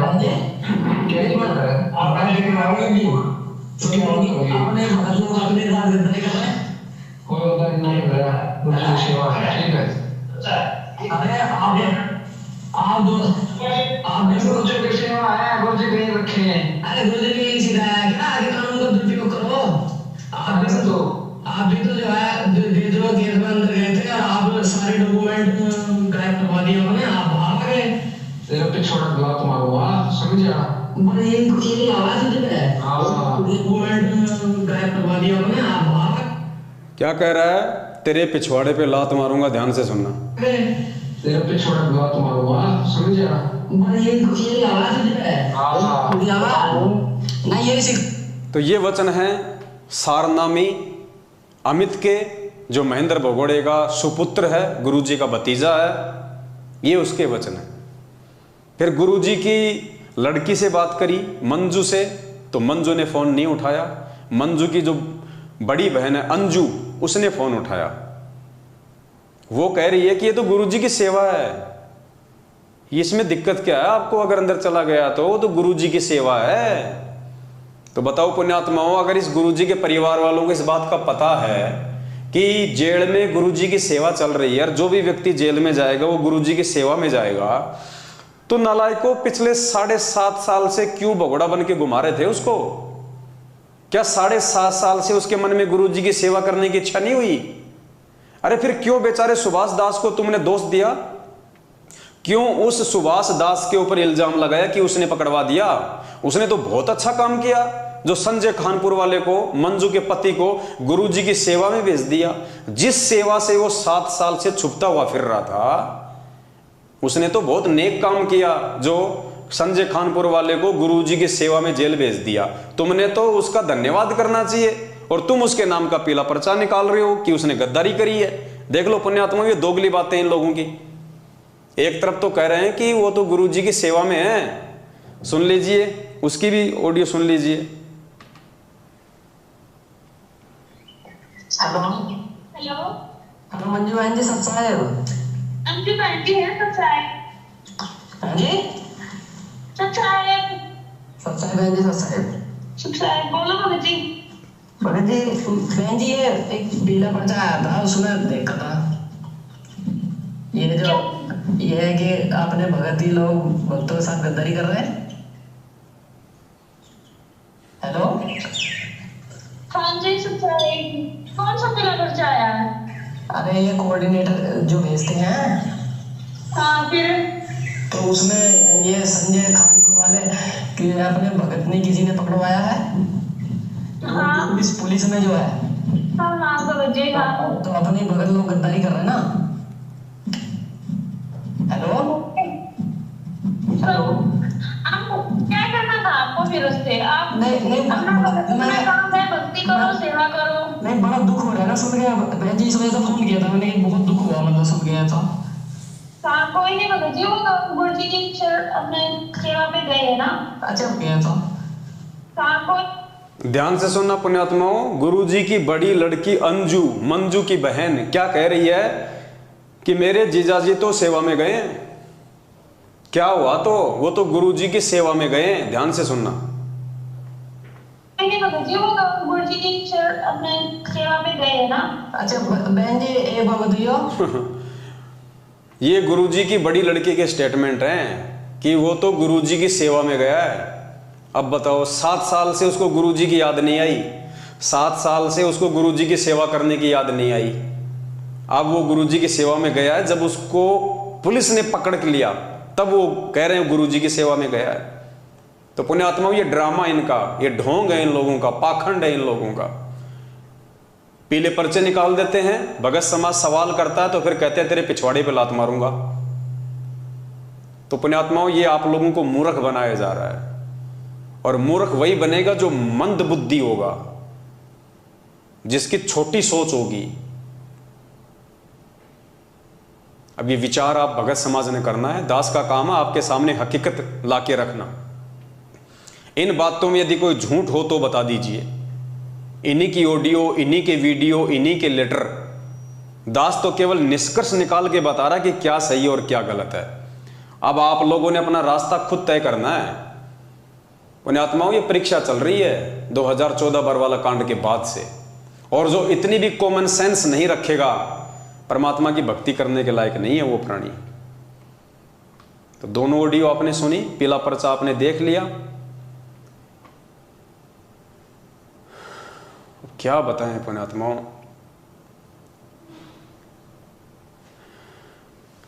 और बहुत सारी बातें हैं, समय ज्यादा हो जाएगा, इसलिए दास प्रार्थना करेगा। आप जो ये फोटो देख रहे हैं यहां पे, एक पुस्तक निकाली थी सतलोक आश्रम मैनेजमेंट हरियाणा ने, जब जब भूल पड़े। मासिक पाठ यानी महीने में एक बार पढ़ना जरूरी है, गुरुजी का आदेश है। आजकल इस पुस्तक को पढ़ने के लिए भगत समाज को पीले पर्चे भेज भेज के बहुत ज्यादा जो है वो दबाव दिया जा रहा है कि गुरुजी का सख्त आदेश है, गुरुजी का सख्त आदेश है, आपने इस पुस्तक को पढ़ना है, गुरुजी का सख्त आदेश है, आपने इस पुस्तक को पढ़ना है। विशेष तौर से भगत समाज के ऊपर जोर दिया जा रहा है। तो परमात्मा ने दास को प्रेरणा की, आने वाले दिनों में दास आपको विस्तार से ये पुस्तक पढ़ाएगा, विस्तार से। इस पुस्तक के अंदर 22 पॉइंट हैं टोटल, 1 से लेके 22 तक पॉइंट हैं। 22 वीडियो बनेंगे, टोटल 22 वीडियो बनेंगे। एक दिन छोड़ के एक दिन हम इस पुस्तक पे आएंगे। हम लोग इस पुस्तक का पूरा जो निष्कर्ष है वो निकाल के हम समझेंगे कि वास्तव में पुस्तक क्या है। और पुण्यात्मा, इस पुस्तक को पढ़ना बहुत जरूरी है। इस पुस्तक को पढ़ने से हमारे बहुत सारे कंसेप्ट क्लियर होंगे और वास्तव में यह पुस्तक भगत समाज को जगाने के लिए, सतलोक आश्रम मैनेजमेंट हरियाणा के पाखंड से बाहर निकालने के लिए। यह पुस्तक कोई आपको कोई संजय से सावधान करने के लिए नहीं लिखी गई। संजय जो पाखंडी है, जो गुरुद्रोही है, जो अपने आप को गुरुदेव, जो अपने आप को गुरु नानक जी की आत्मा बताता है, जो मनमुखी रूप से जो गुरु बन चुका है, वो तो है ही पाखंडी, वो तो है ही गुरुद्रोही। लेकिन यह पुस्तक आप लोगों को संजय से बचाने के लिए भी नहीं है। असल में यह पुस्तक आपको सतलोक आश्रम मैनेजमेंट हरियाणा के पाखंड से बचाने के लिए। और इस पुस्तक का हम विस्तार से वर्णन करेंगे, विस्तार से वीडियो बनाएंगे, तब आपको बताएंगे, आपको समझाएंगे, एक एक पॉइंट आपको समझाया जाएगा। तो पुण्यात्माओं, थोड़ा सावधान रहो। यह समय एक बार हाथ से निकल गया, दोबारा नहीं आएगा, परमात्मा फिर नहीं संभालेगा। ये जो सतलोक आश्रम मैनेजमेंट हरियाणा है, ये सबसे बड़ा दुश्मन है भगत समाज का, सबसे बड़ा दुश्मन।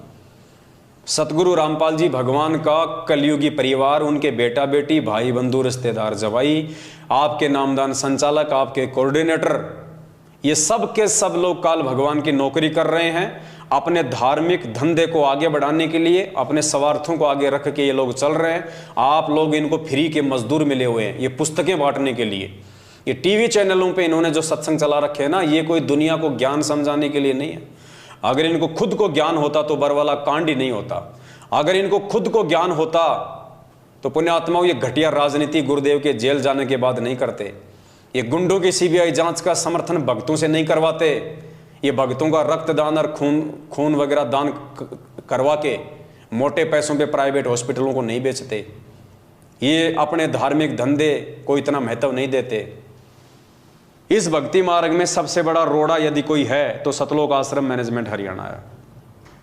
कुछ भाई बहन अपनी अल्प बुद्धि के चलते ये कह देते हैं कि सतलोक आश्रम मैनेजमेंट हरियाणा ने तो इतने भगत जोड़ दिए, तुमने क्या कर लिया? मैनेजमेंट ने 5 लाख भगत जोड़ दिए बरवाला कांड के बाद। पुण्यात्माओं, इन्होंने जोड़े नहीं, इन्होंने तो तोड़ दिए। जोड़े तो भगवान ने थे भगत ज्ञान दे दे के 27 साल से। इन्होंने तो 2014 में बरवाला कांड करके भक्तों को परमात्मा से तोड़ दिया, दूर कर दिया। और आज लगातार 7.5 साल से भगत समाज से उल्टे कुक्रम करवा करवा के उनको तोड़ते ही जा रहे हैं। पुण्यात्मा, विचार करो, आप जो अपनी छोटी सोच से बातें बोल देते हो कि ये भगतों को जोड़ रहे हैं और कह रहे हैं इन्होंने 7 साल में 5 लाख लोग जोड़ दिए नामदान केंद्रों से। पुण्यात्माओं, विचार करो, 7 साल में सतलोक आश्रम मैनेजमेंट हरियाणा ने एडी से चोटी का जोर लगा के हम मान लेते हैं 5 लाख लोग जोड़ दिए, 10 लाख जोड़ दिए। 7 साल में 10 लाख। हिंदुस्तान की जनसंख्या 140 करोड़ और ये 7 साल में जोड़ रहे हैं 10 लाख। इनके हिसाब से तो पुण्यात्माओं 700 साल में भी पूरा हिंदुस्तान नहीं जुड़ेगा। अकेला हिंदुस्तान ही इनके हिसाब से 700 साल में नहीं जुड़ने वाला। और परमात्मा ने जोड़ना थोड़े से समय में पूरी दुनिया को। तो पुण्यात्माओं, परमात्मा का मिशन इनके अनुसार चलेगा या परमात्मा के अनुसार चलेगा? ये लोग जोड़ नहीं रहे, ये तोड़ रहे हैं। अरे भगत तो परमात्मा ने बनाए थे, इन्होंने तो बिगाड़ दिया। गुरुदेव ने सत्संग में कहानी बताई एक साधु था। पहले लोग ऐसे ही पैदल यात्रा किया करते थे। तो एक साधु लेके अपने हाथ में कमंडल और किसी दूसरे स्थान को जा रहा था। रास्ता काफ़ी लंबा था। जंगल में उन्होंने देखा एक झोपड़ी सी बनी हुई है। साधु ने सोचा हो सकता है कोई परिवार रहता होगा, थोड़ा जलपान कर लेते हैं, घंटा 2 घंटा आराम कर लेते हैं, फिर आगे की यात्रा करेंगे। ये सोचकर साधु वहाँ चला गया। वहाँ जाके देखा तो वहाँ पे 3-4 युवा लड़के बैठे हुए थे। तो युवा लड़कों ने कहा कि आओ महाराज, आओ आओ, बैठो बैठो बैठो बैठो। तो साधु ने कहा कि भाई तुम अकेले यहाँ पे क्या कर रहे हो जंगल में? उन्होंने कहा जी हम लोग मुर्गा बना रहे हैं, मुर्गा बना रहे हैं, मुर्गा। अब साधु बेचारा भोला भाला, मांस मिट्टी से दूर था। अब उसने सोचा है भाई हमने तो सुना है कि मुर्गा तो भगवान बनाता है, ये पशु पक्षी जानवर ये योनियां तो परमात्मा बनाता है। साधु ने कहा कि साधु ने मन ही मन में सोचा कि मैंने तो सुना है कि भगवान बनाता है मुर्गा, और ये कह रहे हैं कि हम मुर्गा बना रहे हैं, तो चलो देखेंगे आज ये कैसा क्या मुर्गा बनाते हैं। तो साधु वो चमत्कार देखने के लिए वहां रुक गया। 10, 15, 20 मिनट बाद में वो लड़के एक थाली के अंदर मुर्गा डाल के लेके आए, बोटी बोटी। बोला लो महाराज मुर्गा बन के तैयार है। तो महाराज ने सर पे 3 थप्पी मारी और कहा रे नालायको, अरे तुमने बनाया कहां, तुमने तो बिगाड़ दिया। अरे ये मुर्गा तो भगवान ने बनाया था, नालायको तुमने तो उस भगवान के बनाए गए मुर्गे को बिगाड़ दिया। साधु वहां से चल दिया। पुण्यात्मा वो साधु तो समझदार था इसलिए वहां से चल दिया। मैं कहता हूं अगर आज की संगत अगर वहां होती तो मुर्गे की बोटी बोटी खा जाती, नहीं छोड़ती, और कहती बहुत शानदार बनाया, गजब बनाया। तो पुण्यात्माओं उस मुर्गे की तरह इस नालायक सतलोक आश्रम मैनेजमेंट हरियाणा ने, गुरुदेव के परिवार वालों ने संगत को बिगाड़ दिया। बनाया तो भगवान ने था। अरे भगत तो भगवान ने बनाए थे 2014 से पहले। 27 साल की मेहनत से, ज्ञान दे दे के, मर्यादा में रख रख के, 5 यज्ञ आश्रम में बुला के, करवा के भगत तो भगवान ने बनाए थे। नालायको तुमने तो उस मुर्गे की तरह भगतों को बिगाड़ दिया। आज ये राजनीति करवा के, आरक्षणों में बैठा के इन भक्तों का ज्योति पाठ और दान का पैसा हरियाणा के जाट आरक्षण में लुटा के, आनंदपाल सिंह जैसे गैंगस्टर की सीबीआई जांच में लगा के, नालायको तुमने तो भगवान के बनाए गए भक्तों को बिगाड़ दिया उस मुर्गे की तरह। तो मेरा सभी समझदार भाई बहनों से मेरी विनती है, मेरी प्रार्थना है, सबसे पहली बात तो इन फर्जी नामदान केंद्रों पे ना जाइए। आप लोग साध संगति से जुड़ जाइए और देखिए उसके बाद आपको कितना आनंद आता है परमात्मा की भक्ति में। और फिर भी यदि आप इन नामदान केंद्रों पे जाना नहीं छोड़ते हैं तो उत्तराखंड की जो घटना है उससे आप लोग सबक लीजिए। और आप लोग यदि नामदान केंद्रों पे जाते हैं, आपकी बहन बेटियां जाती हैं, तो आप उनके साथ में जाइए, अकेले ना भेजिए, वरना ये मसाज कर डालेंगे। ये राक्षस लोग बैठे हैं, बाद में ना आप घर के रहोगे ना घाट के, आपकी इज्जत को सरेआम नंगा कर दिया जाएगा। और मेरे पास यदि वो वीडियो आ गया तो बची खुची जो इज्जत है फिर वो दास उगाड़ देगा, क्योंकि दास की तो ड्यूटी यही है। जो मंदबुद्धि प्राणी इतना समझाने के बाद भी, इतना बताने के बाद भी, भगवान के द्वारा इतना ज्ञान दिए जाने के बाद भी जो नीर खीर का निवेरा नहीं कर सकता, उनकी इज्जत रखने का कोई मतलब नहीं है। और एक व्यक्ति की इज्जत यदि बाजार में नीलाम हो रही है और उस नीलाम होती हुई इज्जत को देख के अगर हजारों भगत भाई बहन समझ रहे हैं, जान रहे हैं, तो पुण्यात्माओं परमात्मा कहते हैं एक सेव को, जो गंदा सेव होता ना, उसको टोकरी से उठा के बाहर फेंकने में कोई शर्म नहीं है। तो अगर इन जैसे एक आध भक्तों की इज्जत को अगर समाज में अगर उगाड़ भी दिया जाए तो समाज समझेगा, समाज जानेगा, पहचानेगा कि वास्तव में संत रामपाल जी की आड़ में क्या खेल चल रहा है। जेल में बैठे हुए संत रामपाल जी की आड़ में बाहर ये फर्जी नामदान केंद्र खोल के अपने धार्मिक धंधे के लोग कैसे उनको बदनाम करने में लगे हुए हैं, कैसे लोग भक्तों के साथ में ऐसी ऐसी घटिया हरकतें करने में लगे हुए हैं, कैसे लोग भगत समाज की मर्यादाओं को तार तार कर रहे हैं। तो पुण्यात्माओं समय नहीं है, विनाशकारी समय बेहद नजदीक है। बाद में रोओगे, पछताओगे। ये संदेशे बार बार नहीं मिलेंगे आपको आने वाले समय में, क्योंकि विश्व युद्ध छिड़ेगा। किसी का बाप नहीं रोक सकता विश्व युद्ध, खुद गुरुदेव भी विश्व युद्ध को नहीं रोकेंगे, क्योंकि आदरणीय गरीबदास जी महाराज जी के माध्यम से परमात्मा ने 300 साल पहले ही असुर निकंदन रमैणी में लिख दिया था, आवेगा काबुल से, आवेगा दक्खन से दीवाना काबुल का, काल किल किलियम गल है तुर्काना, किल किलियम अवतार कला, जीतन जंग झुंझुमला। ऐसा पुरुष आया कहता है गरीबदास, दिल्ली मंडल होई विलास नी कलंक राय।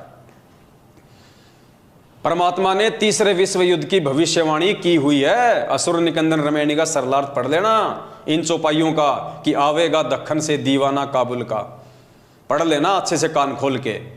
पूरे विश्व में टहलका मचेगा, ज्यादातर मुस्लिम कंट्रियां आपस में कट के मर जाएंगी। अमेरिका, चीन और रसिया 90% इसका सत्यानाश होगा, नष्ट होगा, बचे कुचे लोगों को भारत शरण देगा। और ये सतगुरु रामपाल जी भगवान उस समय आएगा जब पूरी दुनिया में तहस नहस मच जाएगा, तहस नहस मच जाएगा। पूरे हिंदुस्तान में आर्मी शासन लागू होगा, मिलिट्री शासन लागू हो जाएगा, इमरजेंसी लग जाएगी जो सन 1984 में पंजाब में लगी थी। भयंकर स्थिति होगी, दाने दाने को लोग तरस जाएंगे, दाने दाने को। गंदी नाली में अगर कोई टुकड़ा पड़ा होगा रोटी का, अपनी जान बचाएंगे, कुत्ते की तरह उठा के खाएंगे।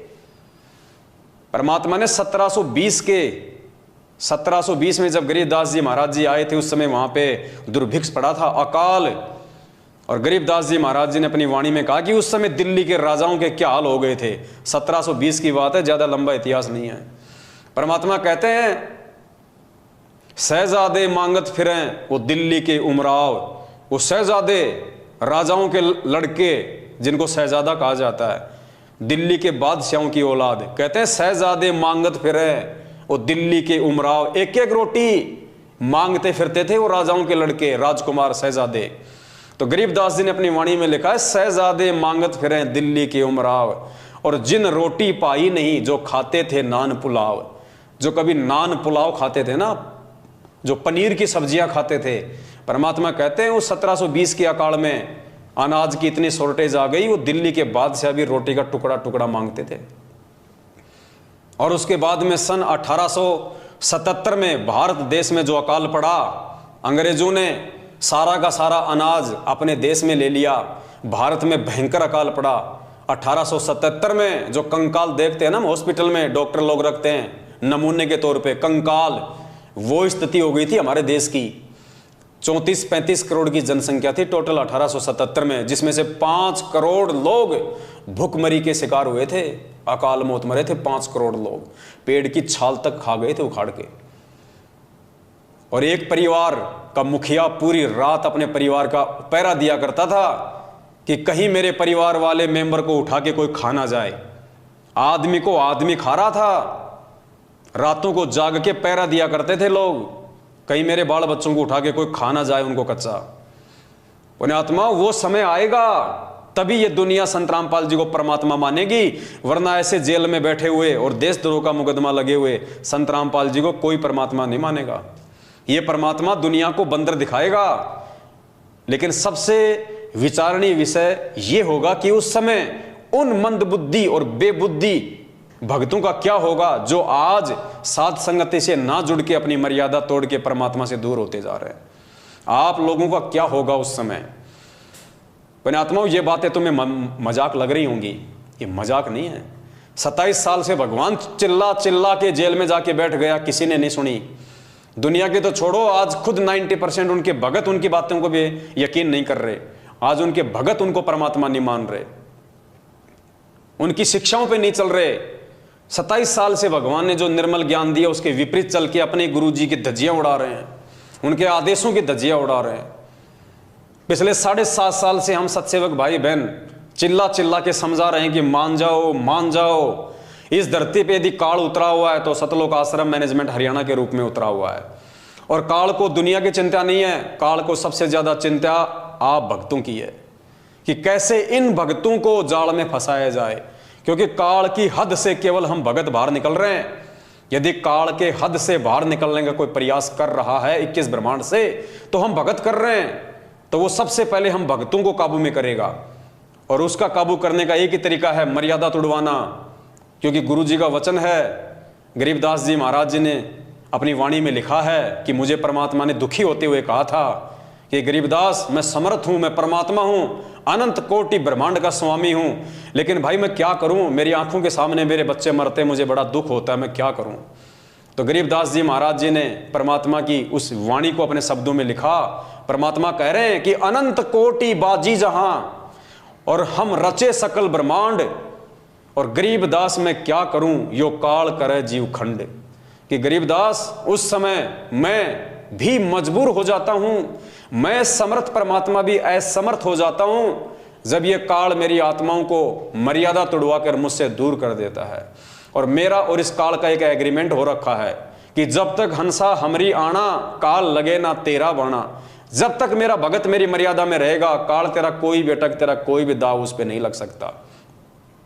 लेकिन जिस दिन मेरे भगत की मर्यादा टूटी, उसी दिन से वो मुझसे ऑटोमेटिक दूर हो जाएगा, फिर उसके ऊपर तेरा पैरा होगा।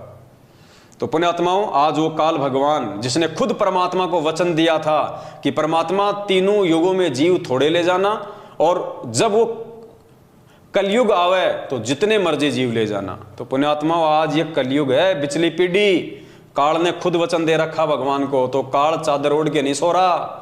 1000 कला का स्वामी है, 1000 मुंह खोल के बैठा संगत को खाने के लिए, और आए दिन संत रामपाल जी की संगत को अपना निवाला बना रहा है। सबसे ज्यादा संगत अगर आज किसी संत की मर रही है तो ये सोचने का विषय, ये शर्म की बात है कि संत रामपाल जी भगवान की मर रही है, जबकि मरनी चाहिए थी नकलियों की, लेकिन मर रही है उस असली संत की। क्यों? मर्यादा टूटने के चलते। मर्यादा कौन तोड़वा रहा है? संत रामपाल जी भगवान का कलयुगी परिवार, उनके बेटा बेटी भाई बंधु रिश्तेदार, ये कोऑर्डिनेटर, ये नामदान संचालक, ये पीले पर्चे निकाल निकाल के, फर्जी लेटर निकाल निकाल के, नकली ऑडियो निकलवा के। भाई ये कलयुग है, मशीनरी युग। जब एक नरेंद्र मोदी की सैकड़ों लोग हूबहू आवाज निकाल सकते हैं, धर्मेंद्र की हूबहू आवाज निकाल सकते हैं, अमिताभ बच्चन की हूबहू आवाज निकाल सकते हैं, एक व्यक्ति, एक मिमिक्री आर्टिस्ट सैकड़ों लोगों की आवाज निकाल देता है, और उनसे भी बेहतर जानवरों तक की आवाज निकाल देता है, वो ट्रेन तक की आवाज निकाल देता है।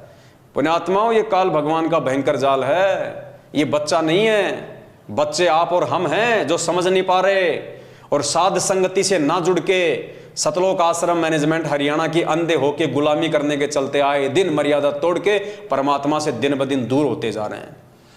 और अगर यही स्थिति रही तुम्हारी तो देखना पुण्यात्माओं, ये पीले पर्चे मीठा जहर है। तुम्हारा कोऑर्डिनेटर ये स्लो पॉइजन है, एक दिन तुम्हें निगल जाएगा। परमात्मा ने गीता अध्याय नंबर 2 श्लोक नंबर 53 या 47 पढ़ाया कि जिस प्रकार एक जलाशय गर्मी के महीने में धीरे धीरे उसका पानी कम होता जाता है, धीरे धीरे, और वो खाली हो जाता है, और खाली होते का निशान भी दिखाई नहीं देता। ठीक इसी प्रकार पुण्यात्माओं, ये सतलोक आश्रम मैनेजमेंट हरियाणा तुम्हारे को परमपिता परमेश्वर के आदेशों की आड़ में जो मीठा जहर पिला रहा है, राजनीति का, आरक्षणबाजी का, रक्तदान का, देहदान का, गैंगस्टरों की सीबीआई जांच का, ज्योति का, पाठ का, पुण्यात्माओं ये स्लो पॉइजन है। और ये स्लो पॉइजन एक दिन तुम्हारी नसों में इस कदर बैठ जाएगा, तुम स्वतः ही स्थिर हो जाओगे। तुम ना घर के रहोगे ना घाट के, और फिर कभी ना कभी काल भगवान के कहर का शिकार हो जाओगे, और पीछे से तुम्हारे नाम का एक पीला पर्चा निकाल दिया जाएगा, सतलोक चला गया, सतलोक चला गया, परमात्मा की आत्मा सतलोक चली गई। एक्सीडेंट में मर जाए वो भी सतलोक, नहर में कूद के मर जाए वो भी सतलोक, दोनों पति पत्नी लड़ाई झगड़ा करके मर जाएं वो भी सतलोक। अरे फिर भक्ति की जरूरत क्या है? फिर तो दुनिया मर रही है, वो भी सतलोक जारी होगी सीधी। पुण्यात्मा कुछ नहीं है, किसी का कुछ नहीं बिगड़ेगा, सिर्फ तुम लोग अपना बिगाड़ लोगे। अभी समय है तुम लोगों के पास में। परमात्मा ने बहुत बड़ी मेहर कर रखी है संगत में। जो अच्छी आत्मा है उनके लिए परमात्मा ने एक ऑप्शन दे रखा है साध संगति का। देखो ये काल भगवान का कितना भयंकर तांडव है। उस परम संत को देशद्रोह का मुकदमा लगवा के देश और दुनिया में उसको बदनाम करवा दिया ताकि कोई उसके सत्संग ही ना सुने। आज गुरुजी के नाम से यानी संत रामपाल नाम से दुनिया को इतनी नफरत है, नाम सुनते ही उनको 11,000 वोल्ट का झटका लगता है। इतना बदनाम करवा दिया काल भगवान ने अपनी साजिश के तहत कि कोई उसके विचार ना सुन ले, कोई उसके सत्संग ना सुन ले, क्योंकि काल को पता है कि इसके सत्संगों में दम है, इसके विचारों में दम है। और जिस व्यक्ति ने संत रामपाल जी के विचार सुन लिए, सत्संग सुन लिए, तो आत्मा तो परमात्मा की वो फड़क जाएगी और मेरे जाल से बाहर निकल जाएगी, भगवान की शरण में आ जाएगी, मेरा निवाड़ा मेरे मुख से निकल जाएगा।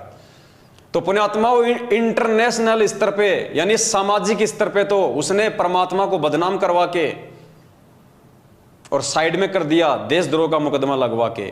अब संगत में कोई ना समझ ले वास्तव में परमात्मा के सत्संगों को, परमात्मा के सत्संगों के सार को, इन शब्दों के सार को, गूढ़ रहस्यों को जो गुरु जी को परमात्मा साबित करते हैं, इस दास को उसने गुरुद्रोही घोषित करवा दिया। और आज इस पवन दास का नाम संगत में उतना ही बदनाम है, लोग उतनी ही नफरत करते हैं संगत वाले इस पवन दास नाम से, जितनी जगत वाले संत रामपाल नाम से नफरत करते हैं। उन पे देशद्रोह का मुकदमा, मेरे ऊपर गुरुद्रोही का तमगा। लोग उनके सत्संग तक नहीं सुनते, इतनी नफरत करते हैं। संगत वाले मेरे वीडियो तक देखने से डरते हैं, इतनी नफरत करते हैं। ये काल भगवान का भयंकर षड्यंत्र है। और जिस जिस आत्मा ने षड्यंत्र को समझ लिया, इस जाल को तोड़ दिया, पुण्यात्माओं, उसी का मोक्ष संभव है। ये बहुत भयंकर साजिश है काल भगवान की। तुम्हें बाद में पता चलेगा, जरूर पता चलेगा, यदि तुम जीवित रहे तो। अगर जीवित रहे तो तुम्हें इस हकीकत का भी पता चलेगा, यह सच्चाई भी सामने आएगी। लेकिन उस समय फायदा कुछ नहीं होगा, उस समय 0/0 फायदा। फायदा आज है अगर समझ जाओ तो, बाद में तो सिवाय पश्चाताप के आंसू बहाने के कुछ भी शेष नहीं रहेगा। इसलिए दास की विनती है, मैं तुम्हारा दुश्मन नहीं हूं भाई, मैं तुम्हारा भाई हूं। मैंने कभी भी तुम्हारा बुरा नहीं सोचा है, ना सोचूंगा, ना सोच सकता, क्योंकि ये परमात्मा की मर्यादाओं में है। एक शत्रु एक मित्र है, भूल पड़ी रे प्राण, यम की नगरी जाएगा शब्द हमारा मान। तो मैं परमात्मा को दुखी नहीं करना चाहता, मैं आप लोगों की दुर्भावना का शिकार नहीं होना चाहता। जबरदस्ती यदि आप मुझे अपनी दुर्भावनाओं का शिकार बनाओ तो इसमें मेरा कोई दोष नहीं है, ना मुझे कोई हानि हो सकती है। इसलिए मेरी आप सभी भाई बहनों से हाथ जोड़ के विनती है, आप जितने भी सतलोक आश्रम मैनेजमेंट हरियाणा के पीछे चल रहे हैं, पुण्यात्माओं, आंखें खोलो। और परमात्मा कहते हैं, कहे कबीर सोए जन मेरा, जो नीर खीर का करे निबेरा। गुरुदेव कहते हैं, मेरा असली भगत वो है जो सही और गलत दोनों में से सही की पहचान कर लेगा। तो पुण्यात्माओं, तुम्हारे को तो सही देखने भी नहीं दिया जा रहा, सही बात को तो तुम्हारे हाथ भी नहीं लगने दिए जा रहे। तुम मैनेजमेंट की भी सुनो, इस पवन दास के वीडियो भी देखो और फिर निर्णय करो। वो होता है जज, वो होता है असली भगत।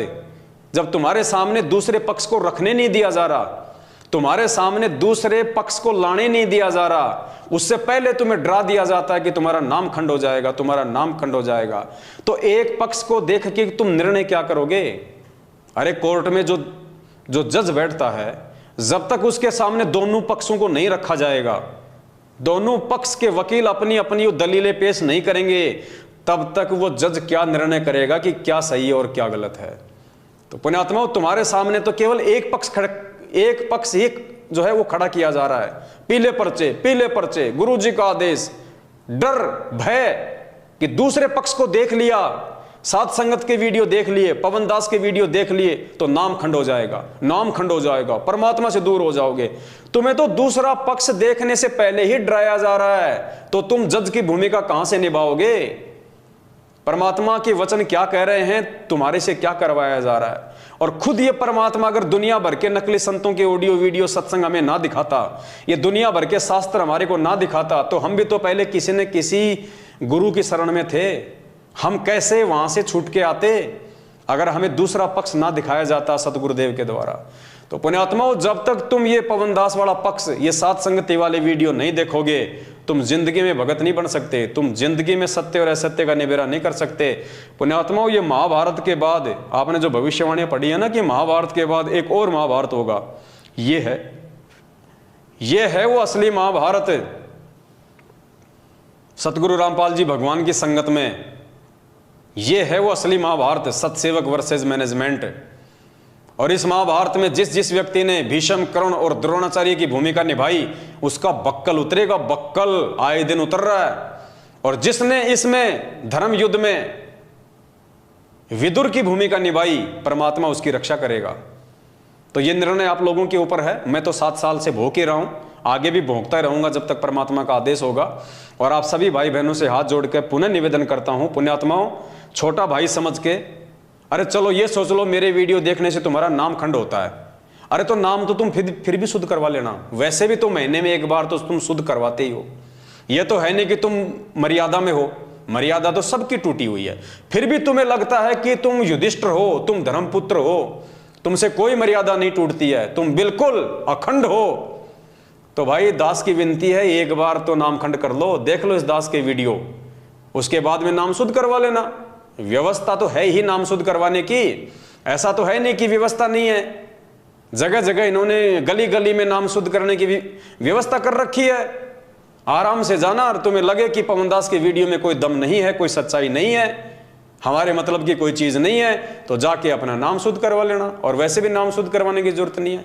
परमात्मा कहते हैं जब तक दोनों पक्षों की देखोगे नहीं, जब तक सही और गलत को देखोगे नहीं तो मालूम कैसे पड़ेगा। तो मात्र सही और गलत को देखने से नामखंड नहीं होता। सही और गलत को देखने के बाद में यदि आप सही को छोड़ के और आप गलत का साथ दोगे तब आपकी मर्यादा खंड होगी। तो वो निर्णय तो फिर आप स्वयं कर लेना कि कौन सही और कौन गलत है। इसलिए पुण्यात्माओं, दास की विनती है, बाकी आपकी अपने संस्कार, आपकी अपनी मर्जी। तुम कुएं में पड़ोगे तो मैं जबरदस्ती नहीं कर सकता भाई, तुम जहर खाओगे तो तुम मरोगे। दूध पीने वाला पवनदास नहीं मर सकता, अमृत पीने वाले मेरे भाई बहन नहीं मर सकते, जो जहर पिएगा वो मरेगा। तो भाई निर्णय कर लेना, समय ज्यादा नहीं है। तुम लोग मैनेजमेंट के साथ मिलकर जहर पी रहे हो या साध संगतियों में आके अमृत पान कर रहे हो, बस दास की इतनी सी विनती है। बाकी आप सभी लोग समझदार हैं, ये कलयुग की बिचली पीढ़ी है, गोबर कोई नहीं खाता, सब लोग अनाज खाते हैं, इतनी बुद्धि सब रखते हैं। फिर भी बीच बीच में समझाने की आवश्यकता जहाँ पड़ेगी दास समझाता रहेगा।